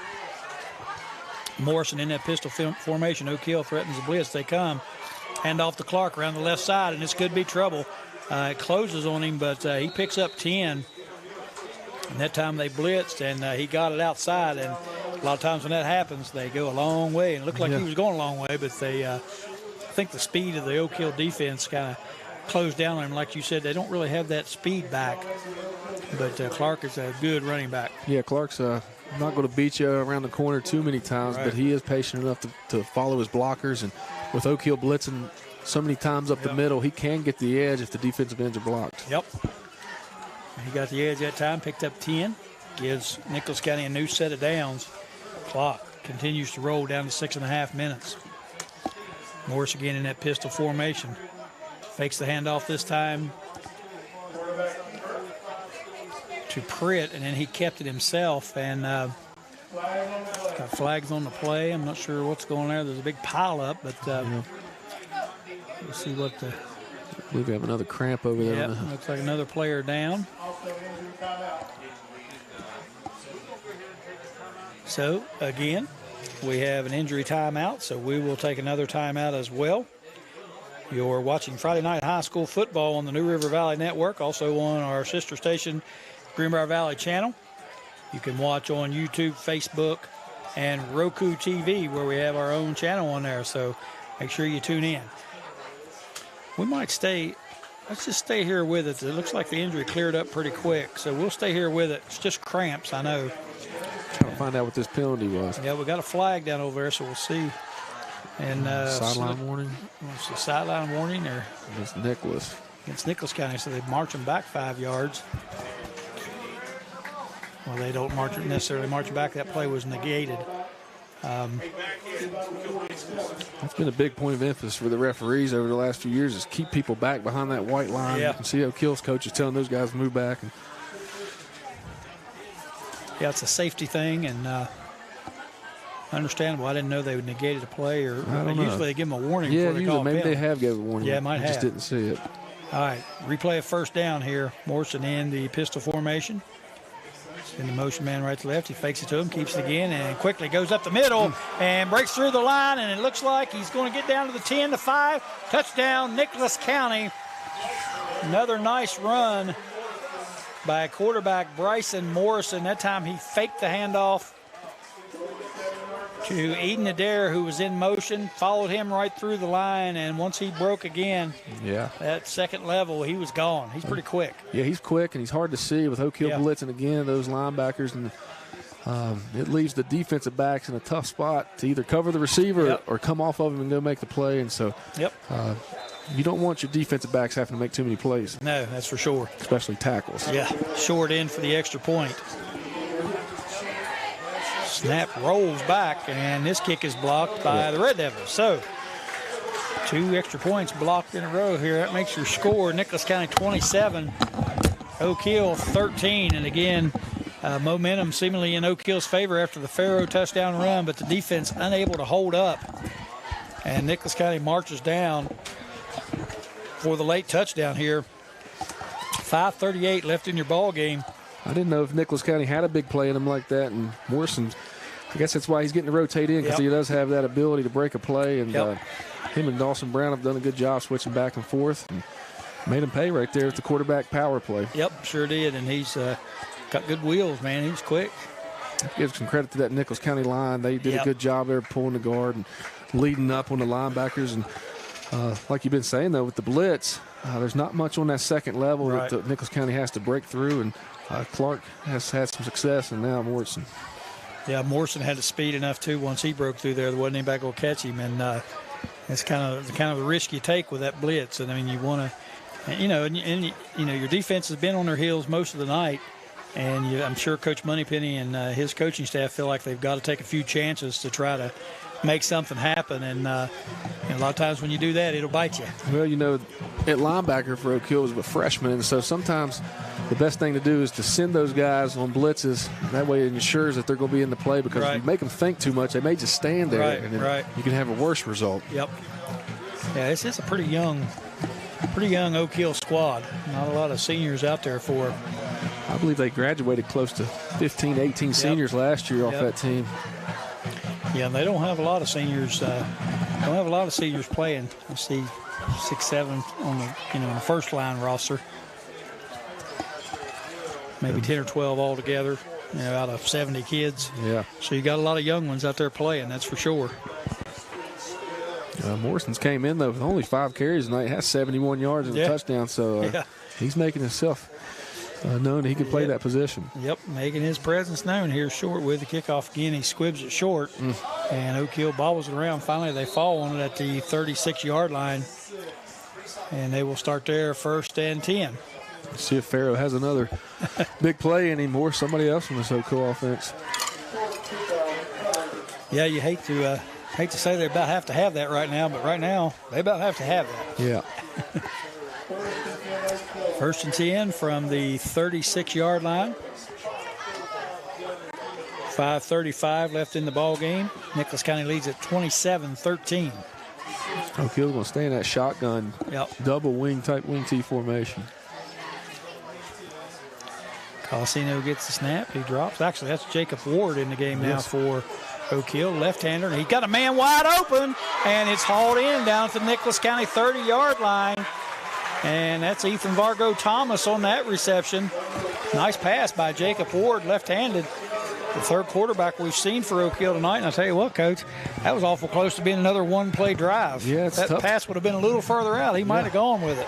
Come off the bench and throw a pass. It's pretty good by Ward there. And Nicholas County's going to have to wake up on this defensive side or score real quick again. Yep. Yeah, that was a pretty accurate pass. Like I said, to coming off the sideline, throwing that pass. Nicholas County going to take a timeout, so we'll take a timeout up here as well. You're listening to Friday Night High School Football from Oak Hill, John P. Duda Stadium, here on the New River Network. Want to take a timeout? We'll be back after these messages. Stay with us, everybody.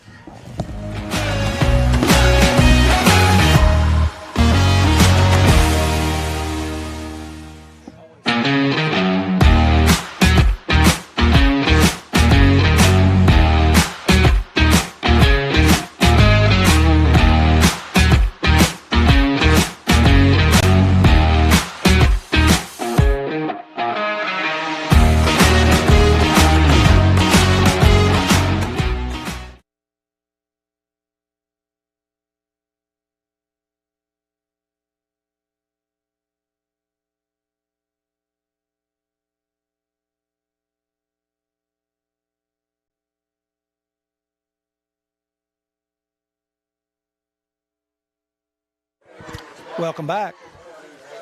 High school football on the New River Network. Greg Chris, Jason Blankenship bringing you all the action from John P. Duda Stadium. 27-13 Grizzlies lead it. Oak Hill with a big pass play here on the first play of this drive. New quarterback Jacob Ward in the game. Left-hander tucks it in this time, going to keep it himself. Gets it all the way down to the 17-yard line. So Ward coming in, giving the offense a little bit of a spark here. And we got the announcement over the PA system that Ward was going to be starting quarterback, but Colasino started off the game. Ethan Vargo Thomas come in for a couple plays, and now Jacob Ward in. He has some athleticism, and he has the freshest legs on the field right now, so he looks pretty good. Yep, he is a good athlete. In the pistol formation again, still in that wing T. Blitz comes. He eludes the blitz, goes to his right. Now stops, breaks the tackle, and stumbles. Finally gets away and wisely throws it out of bounds. And that was a pretty impressive play right there by Ward. That's one of the top plays of the night for a young quarterback coming off the bench. Yeah, Nicholas County sends a blitz, and they were on him quickly. He got hit twice, stumbled, and finally regained his footing, was able to, had a receiver over there, but overthrew him, obviously throwing it out of bounds. You can't intentionally do that, but you had a receiver right there, and he did throw it to get it out of bounds to avoid the sack. So nice play by Ward there to avoid that sack. That's great awareness because that could have been a 10 to 12-yard loss on first down. Could have been another one of those first down disasters Oak Hill's looked at tonight. Looks like he's going under center here. We'll see Farrow on a sweep. Right. Farrow in motion, and he does get the ball on the sweep. He breaks the first tackle, makes a nice move to the inside, and there he goes. Touchdown, Leonard Farrow. And that is a, 10, 11, 12-yard. Take that, 17-yard. Touchdown run by Leonard Farrow. And again, the Oak Hill Red Devils come back quickly with the score and keep it close. And now with the missed extra point by Nicholas. See if they go for 2 here. Yeah, we'll see what Oak Hill decides to do. They could kick the extra point. They're still within 7. But they may try to go ahead and go for 2 because they're going to be down 8 and they'd have to go for 2 the next time. So we'll see what Coach Moneypenny decides. I believe he is going to go for 2 right here. 4:56 left in the ball game. And again, you called it, Coach. Leonard Farrow on that jet sweep. Yeah, we knew that Leonard was going to get back involved in there at some point. Yep. When he went under center, it's kind of give it away, didn't it? Let's see what they do here. I'm sure the Nicholas County coaches are saying, why can't the kids see that? You know. All right, here we go. Ward under center this time, keeps it, rolls to his left. He's got pressure quick, and he has no chance that time. That's a tough rollout for a left-handed quarterback to the right side anyways. But he had no time right there, no matter, which way he had to turn to throw. That guy, I don't know where he came from, but he was on him in a quick minute. And he came unblocked off the edge, so I don't know somebody missed the block there or what. Yep, not sure, but regardless of that, I don't think that's a real word. Somebody told me one time it wasn't. 27-19, Nicholas County leads at Oak Hill, back in the game, 4:56 to go in the ball game. And Red Devil defense got to step up now. Yeah, so get him a stop. We thought it was going to be some slow scoring there, but both teams now getting on the board, and maybe it's because of the fatigue on both defenses, but the offenses are coming alive here. Yep, sure are. Yep. I tell you what, Jacob Ward's come in and really gave him a little spark. I thought their offense looked he looked pretty good back there with it. Yeah, I mean, Colasino looked fine too. Yeah. I'm not knocking him. Just saying that Ward looked good athletically, running the ball. And we've seen that the 2 quarterback system working for Nicholas, and now Oak Hill does the same thing and gets some success out of it. Yep, I would think that Coach Moneypenny would definitely take a look at using these 2 guys because they are a little bit different kind of quarterbacks. Yeah. Like I said, Nicholas County's done a good job with that. That's a real change of pace for them. Yeah, anxious to see who they bring out at quarterback this series. Probably Morrison. Yeah, I would imagine. I would think it'd be Morrison because he had such success the last couple of drives, and Oak Hill didn't show any signs of stopping them the last time. So I don't know why they would change anything. For Nicholas, if they can come out and have a good long drive and protect the football, they can end this game. But they can put it away. Oak Hill can also come out and get a 3 and out and maybe get back on the board. Yep. Ethan Vargo Thomas set to kick it off for the Grizzlies. Grizzlies obviously expecting something as they have 10 guys up within 10 yards of the football. I don't imagine Coach Moneypenny's looking to onside kick here, but it might not be a bad idea to drop one over to one side or the other. You might have a chance of getting that, but I don't see an onside kick. And Nicholas County takes a timeout. We got to burn a timeout here on the kickoff. So. Yep, that's a good thing for Oak Hill. Who did Oak Hill call the timeout? I think not sure who called the timeout. If it's Oak Hill, that's not a good sign. No, because you had time. Maybe they had missing a player or something. I'm not sure. Again, when you have injuries and people in and out, sometimes these special teams, that's where it gets screwed up is the special teams plays. Because, again, you got to shift so many people. And that is an Oak Hill timeout, so that's a tough break for the Red Devils because if they do get a stop, they're going to need those timeouts. Yeah, they're going to need all the time they can get on the clock. And I think that's 2 timeouts they've had to use on special teams. They used one on a punt, now one on a kickoff. And, again, like you said, a lot of this stuff, first game. Yep. You don't get to do this in scrimmages. Right. When you have those injuries, it's stuff that you're not – it's hard to prepare for something like that because you never know who's going to get injured in a game and how many positions you're going to have to switch around to get that position covered. And, like I said, special teams is where it ends up taking its toll. Now, Coach, it's a different rule, but notice Oak Hill has 6 players on this side of the football. I'm assuming that's legal. The coaches you know. you can have 6 on one side. And they do onside kick, and Oak Hill's recovered the football at the 50-yard line. So, just like that, the Red Devils back in business, and they have it. I'm not sure who got the cover down there, but Nicholas County seemed to be well aware that an onside kick was coming. They had 10 guys up within 10 yards of the football, and Vargo kicks it straight at one of them. I'm not sure who bobbled it down there, but he fell on it, got away from him. Yeah, they were prepared with their hands, T, but it's hard to field those bouncing footballs sometimes. And great bounce for Oak Hill here. You have to figure there's a little bit of humidity as well. Yeah. Might make that ball just a little bit slick. Either way, Oak Hill back in business with the football. They trail by 8, 4:52 to go. They have it at the 50-yard line. He's under center, so. Yep. You might see Leonard Farrow on that sweep right here. Goes in motion. They do give it to him, but they run the reverse. Nice time for that, but not sure who that was, Ethan Vargo Thomas, but he just took a little too long to get through there. Yeah, he slowed down, and if he'd have kept running, they only had 2 defenders, but he had 2 blockers. If he could have got through, Caleb Clark there for Nichols did a great job keeping his outside shoulder free and forcing that back inside. His teammate number 50 cleaned it up. Yep. Caleb Clark been all around good player for Nicholas County tonight. Here's Farrow in motion, and they fake the handoff to him this time. They give it straight up the middle. And here goes Omar Lewis down to the 10, the 5, and he gets it into the end zone. Touchdown, Oak Hill Red Devils. 2-play drive, 50 yards. And they are within 2 here with 4:10 to go. The coach, even now, even if they don't get this 2, they still have life. It's not over by a long way.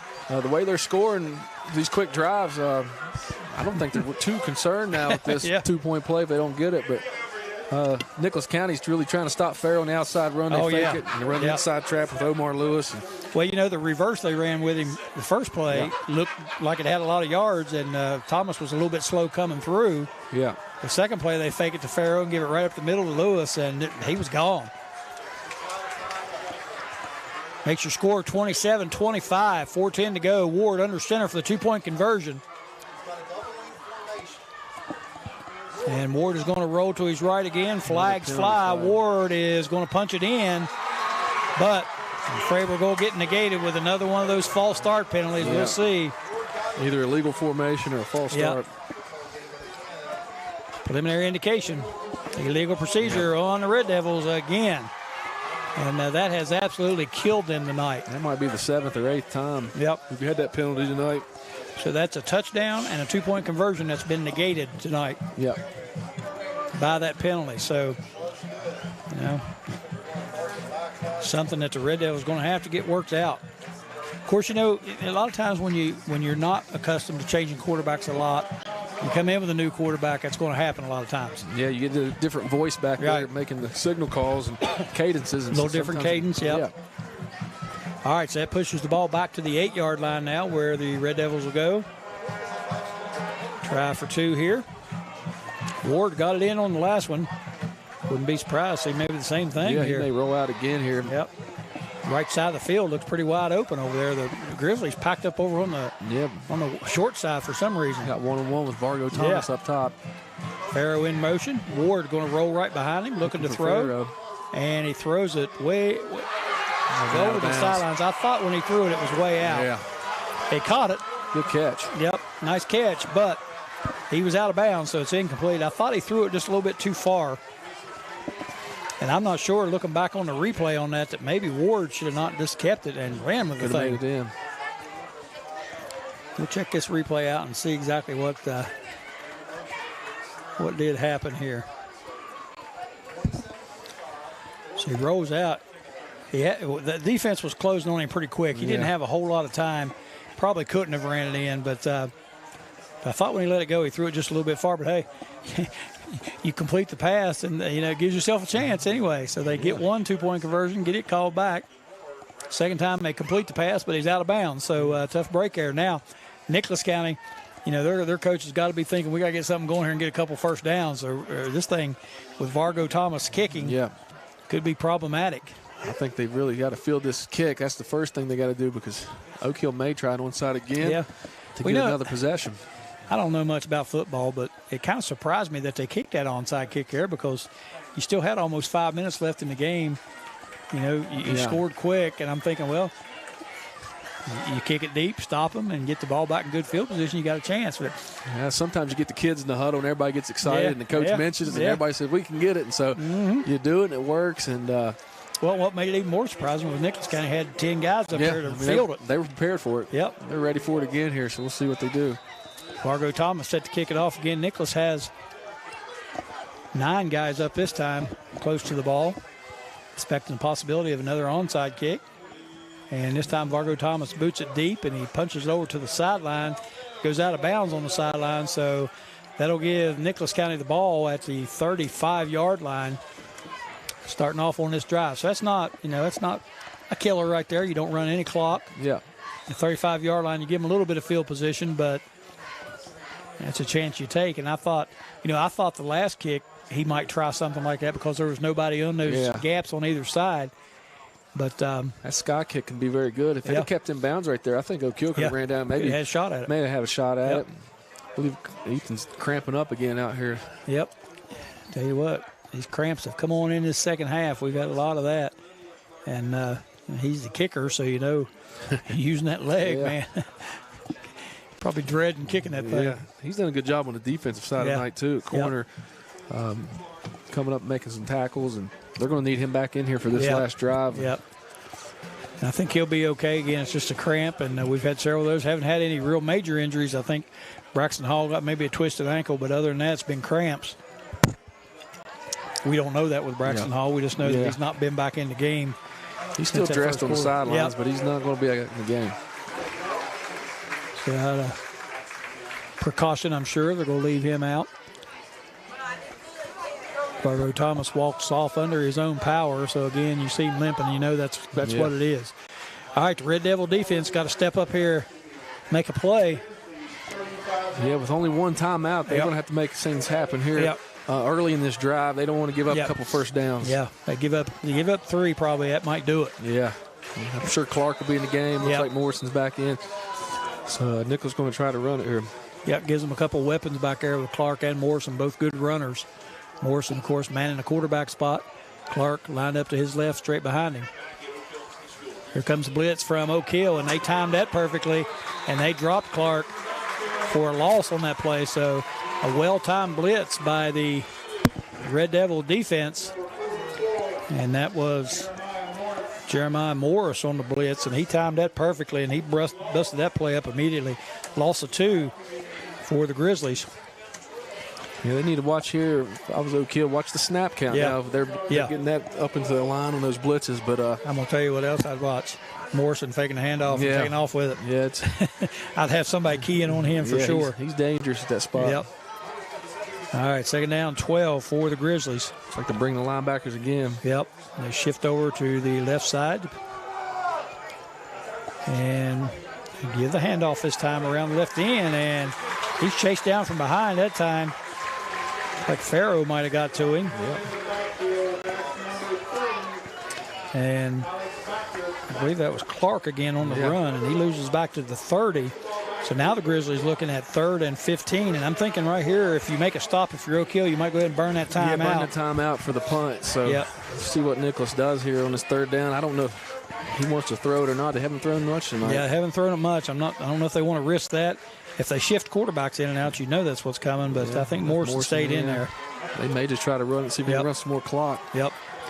3rd down, 15. Red Devils need to stop right here. Here's the snap. Morrison going to keep it around the right end.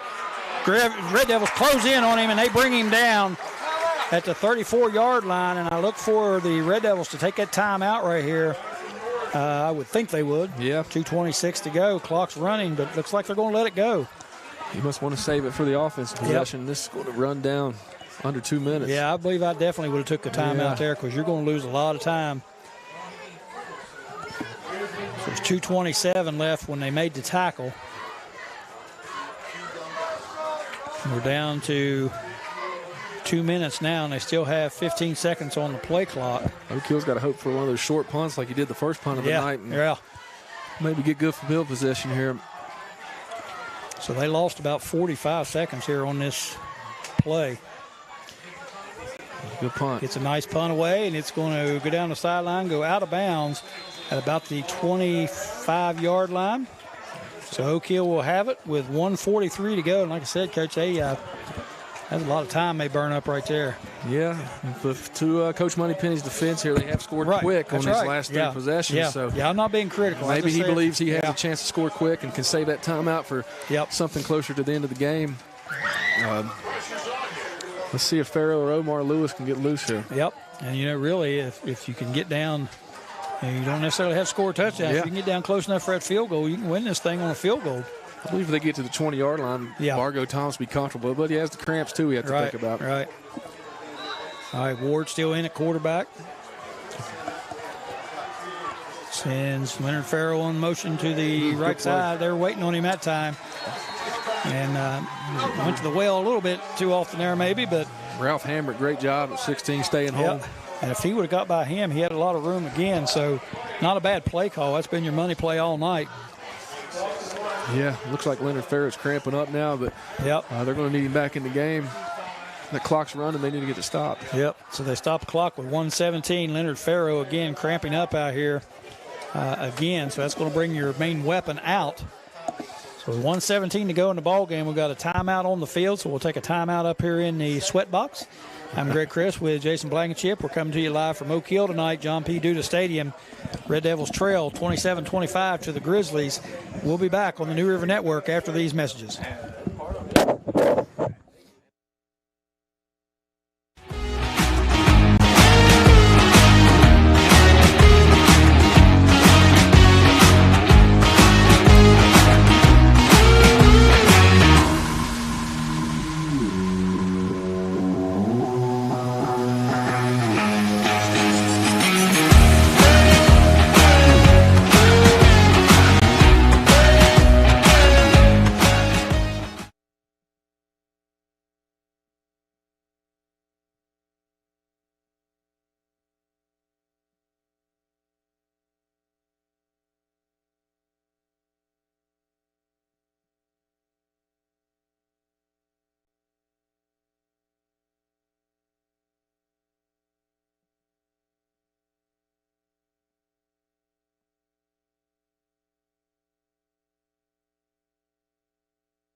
Welcome back to John P. Duda Stadium.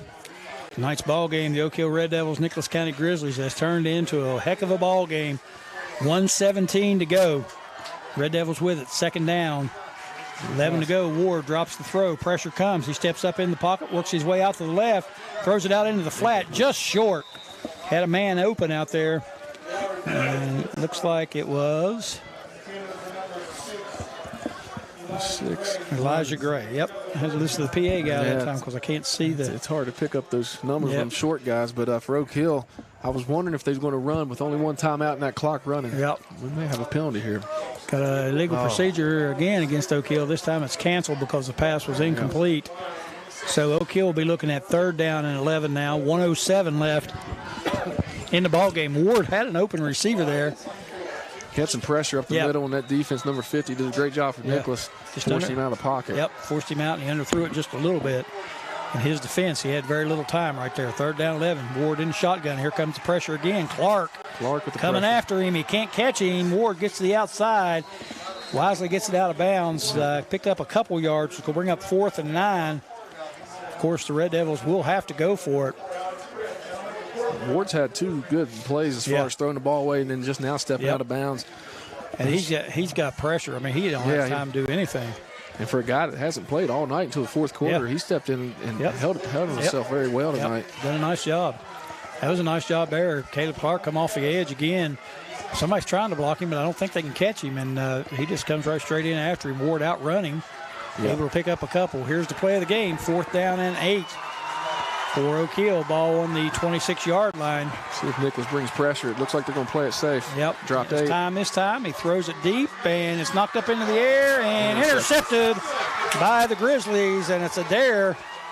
Eden Adair on the interception, and that's going to do it. A valiant effort by the Red Devils, but they come up a little bit short here tonight. Grizzlies take over with 53 seconds to go in the ball game, and they lead at 27-25. There's nobody to blame for Oak Hill in this. They are all playing hard. Ward tried to make a play and got deflected, and Vargo Thomas was there, but you got to think that his legs are just not underneath him enough to fight for that ball. Good job by Adair for Nicholas County. And that's the first time really tonight Ward's had any time to throw, and didn't have anybody open really right there. Just had to throw it and take a chance. Yeah, Nicholas dropped those 8 defenders. That's tough to throw against. Yep, sure is. All right, the Grizzlies in their victory formation, and they snap it, take a knee. And I think that's probably going to do it. No, we still got 45. They haven't reset the clock. We're going to have to run one more kneel down before this one over. I tell you what, though, Coach, good football game tonight, and you have to give the Red Devils credit for hanging in there. And a lot of injuries, a lot of cramping. But they did a good job hanging in, and credit to the Nicholas County Grizzlies. Basically, they the second half, they just took over, especially on the ground. Yeah. Oak Hill had a couple of big plays, but defensively, Nicholas County shut them down pretty well. Yeah, Oak Hill did a good job there in the fourth quarter, but Nicholas come out in that third and scored in that first drive, and we knew right then that Clark was wanting to win. And Clark took over the game right there. All right, here's a kneel down again by the Grizzlies, and that's going to do it as the clock runs down. 4 seconds, and that's going to be our ball game for tonight.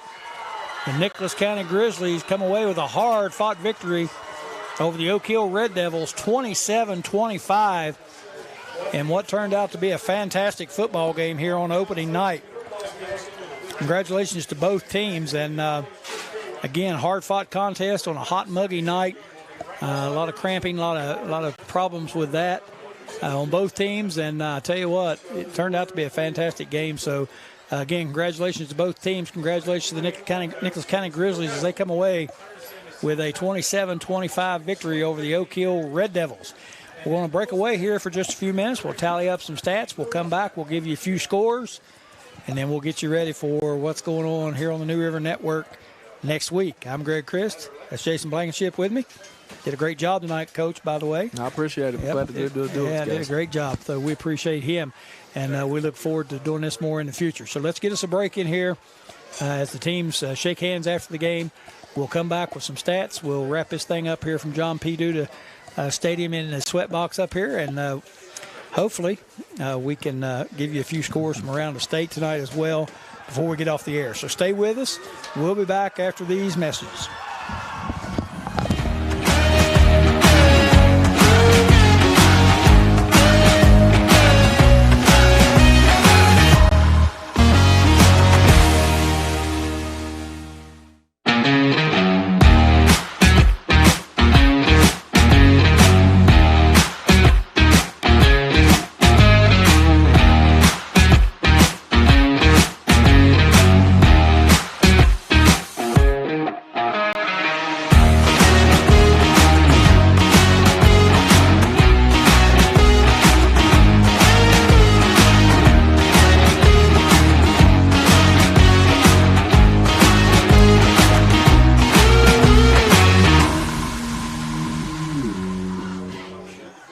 Colasino gives the fair around it in. He's got room again. He's up over the 40, down to the 30, the 20. He's going to take it to the house all the way to the end zone.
Welcome back to John P. Duda Stadium here in Oak Hill, West Virginia, where tonight had a fantastic football game between the Oak Hill Red Devils and Nicholas County Grizzlies. The Grizzlies pull out the victory 27-25. Oak Hill fought their way back in with some big plays, but just didn't have enough left at the end to pull it out. So, again, congratulations to the Grizzlies for the hard-fought win. Congratulations to the Red Devils for hanging in there and fighting themselves. Turned out to be a whale of a football game and a fun game to call. We got a few of the stats tallied up here for the game. Coach Blankenship kind enough to keep the stats, and he's going to roll through the major ones, I guess we'll call it. We'll make sure these are unofficial stats, but right. What we got so far here for Oak Hill is they were led by Leonard Farrow with 11 carries for 156 yards and 3 touchdowns. And like you mentioned earlier, a 78-yarder called back that would have put him over 200 yards and 4 touchdowns. So big night for Farrow, and looks like he's going to continue to lead the team moving forward. Yep. Omar Lewis stepped up in the second half. We got him down for 14 carries for 105 yards and a touchdown. And so Omar is another guy. He's stronger than he looks with his size, but he can make plays and help the Oak Hill team. And we have to mention both quarterbacks, Calasino and Jacob Ward. Yep. Ward come in and made a big play, and Ethan Vargo Thomas played a little bit back there. So Oak Hill spread out the stats a little bit, and that's not a bad thing for Coach Moneypenny and his staff as they move to the game against Westside. No, and I think, you mentioned bringing Ward in like that. I think that, if nothing else, Oak Hill gained the knowledge that they can do some different stuff here with some of the guys that they have. I think Ward come in and did a really good job. I thought Calasino played fine. I just thought their offensive line, defensive lines as well, both ran out of gas just a little bit, and that really affected them. But, I think with Leonard Farrow back there and Omar Lewis, you got the potential for those big plays at any time. You get a little bit more out of your quarterback play. That gives you some weapons to work with back there. So I'm sure Coach Moneypenny, he's disappointed with the loss, but I'm sure he's not totally dejected because he knows he's got some good parts there to work with. And I think a lot of the mistakes, especially the penalties for Oak Hill, they had 9 or 10 penalties tonight. Man. You can definitely clean that up. The offensive line play is some mistakes. I've seen miss a few blocks. They can clean that up next week going into, and like coaches always say, that jump from week 1 to week 2 is usually your biggest jump in improvement. And so I believe Oak Hill can bounce back against Westside and have a big game on the defensive side for Oak Hill. Max Underwood and Jeremiah Jackson led the team with 6 solo tackles each. And when you look down the defensive stats here for Oak Hill, number 44, Moritz, sticks out as a freshman. Got him down for 5 solo tackles, and so he's only going to get better as the games go. And he did a lot of good blitzes tonight on the defensive side and made some big plays. Yep. For Nicholas County, they used both quarterbacks tonight, and Dawson Brown and Morrison. And Dawson Brown came in and threw 2 touchdown passes, and so those were big. And one was to Pritt, and one was to West Hill, number 21. And then we talked about him all night long on all sides of the ball was Caleb Clark. And I do have him for 20 carries, or 21. So we predicted 20. He got 21 carries for 153 yards and a touchdown. And he's one of those guys, if you're a coach, if you had 11 of him, that's the 11 guys you'd pick to be on your football team. He's very good. And Morrison, the quarterback, came in and had 71 yards on 5 carries and a touchdown. So he was impressive as well. And that one play for 46-yard touchdown run was the biggest play tonight for him. And so pretty evenly spread out for them as well. And on defense, they were led by, guess who, Caleb Clark. He led the team on tackles. And so did a lot of great things. And teams, AA teams and even small AAAs like us, we depend a lot of times on one guy. And Farrow and Clark both produced for both teams tonight. Yep. You mentioned the penalties and the mistakes. Obviously it took away a touchdown and also a 2-point conversion. Yep. Clearly the difference in the game was the mistakes made by the Oak Hill team. I mean, they obviously, and not to take anything away from Nicholas County, they played a good football game. They didn't make many mistakes. Yep. And Oak Hill unfortunately had a lot of them. Had a lot of false starts, legal procedures.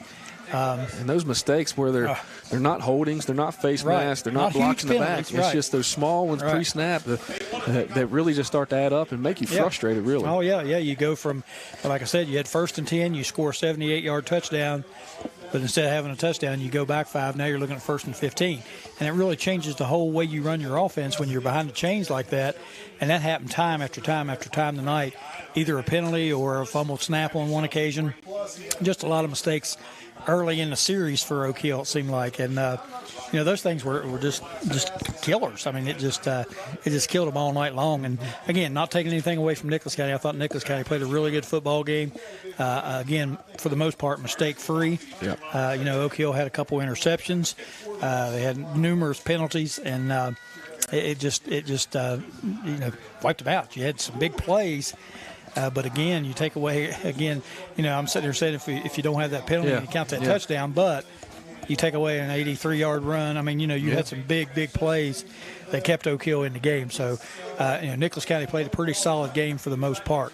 But anyway, that's pretty much a wrap-up of tonight's action. Again, Nicholas County wins at 27-25, and we're going to real quickly here take you through the statewide scorebook, and I'm not sure, what was that, lightning? Looks like lightning now. That's the storm we've been waiting for to cool us off, I believe. Yeah, I thought that was somebody taking a picture of us, but I believe that was somebody sending down a bolt of lightning saying, okay, you guys have been here long enough. Anyway, let's go ahead and get through the scores as quickly as we can, and then we'll shut this thing down from Oak Hill. In AAA, Brooke has defeated Ripley 28-7, and Ripley is an upcoming opponent for Oak Hill here in the near future.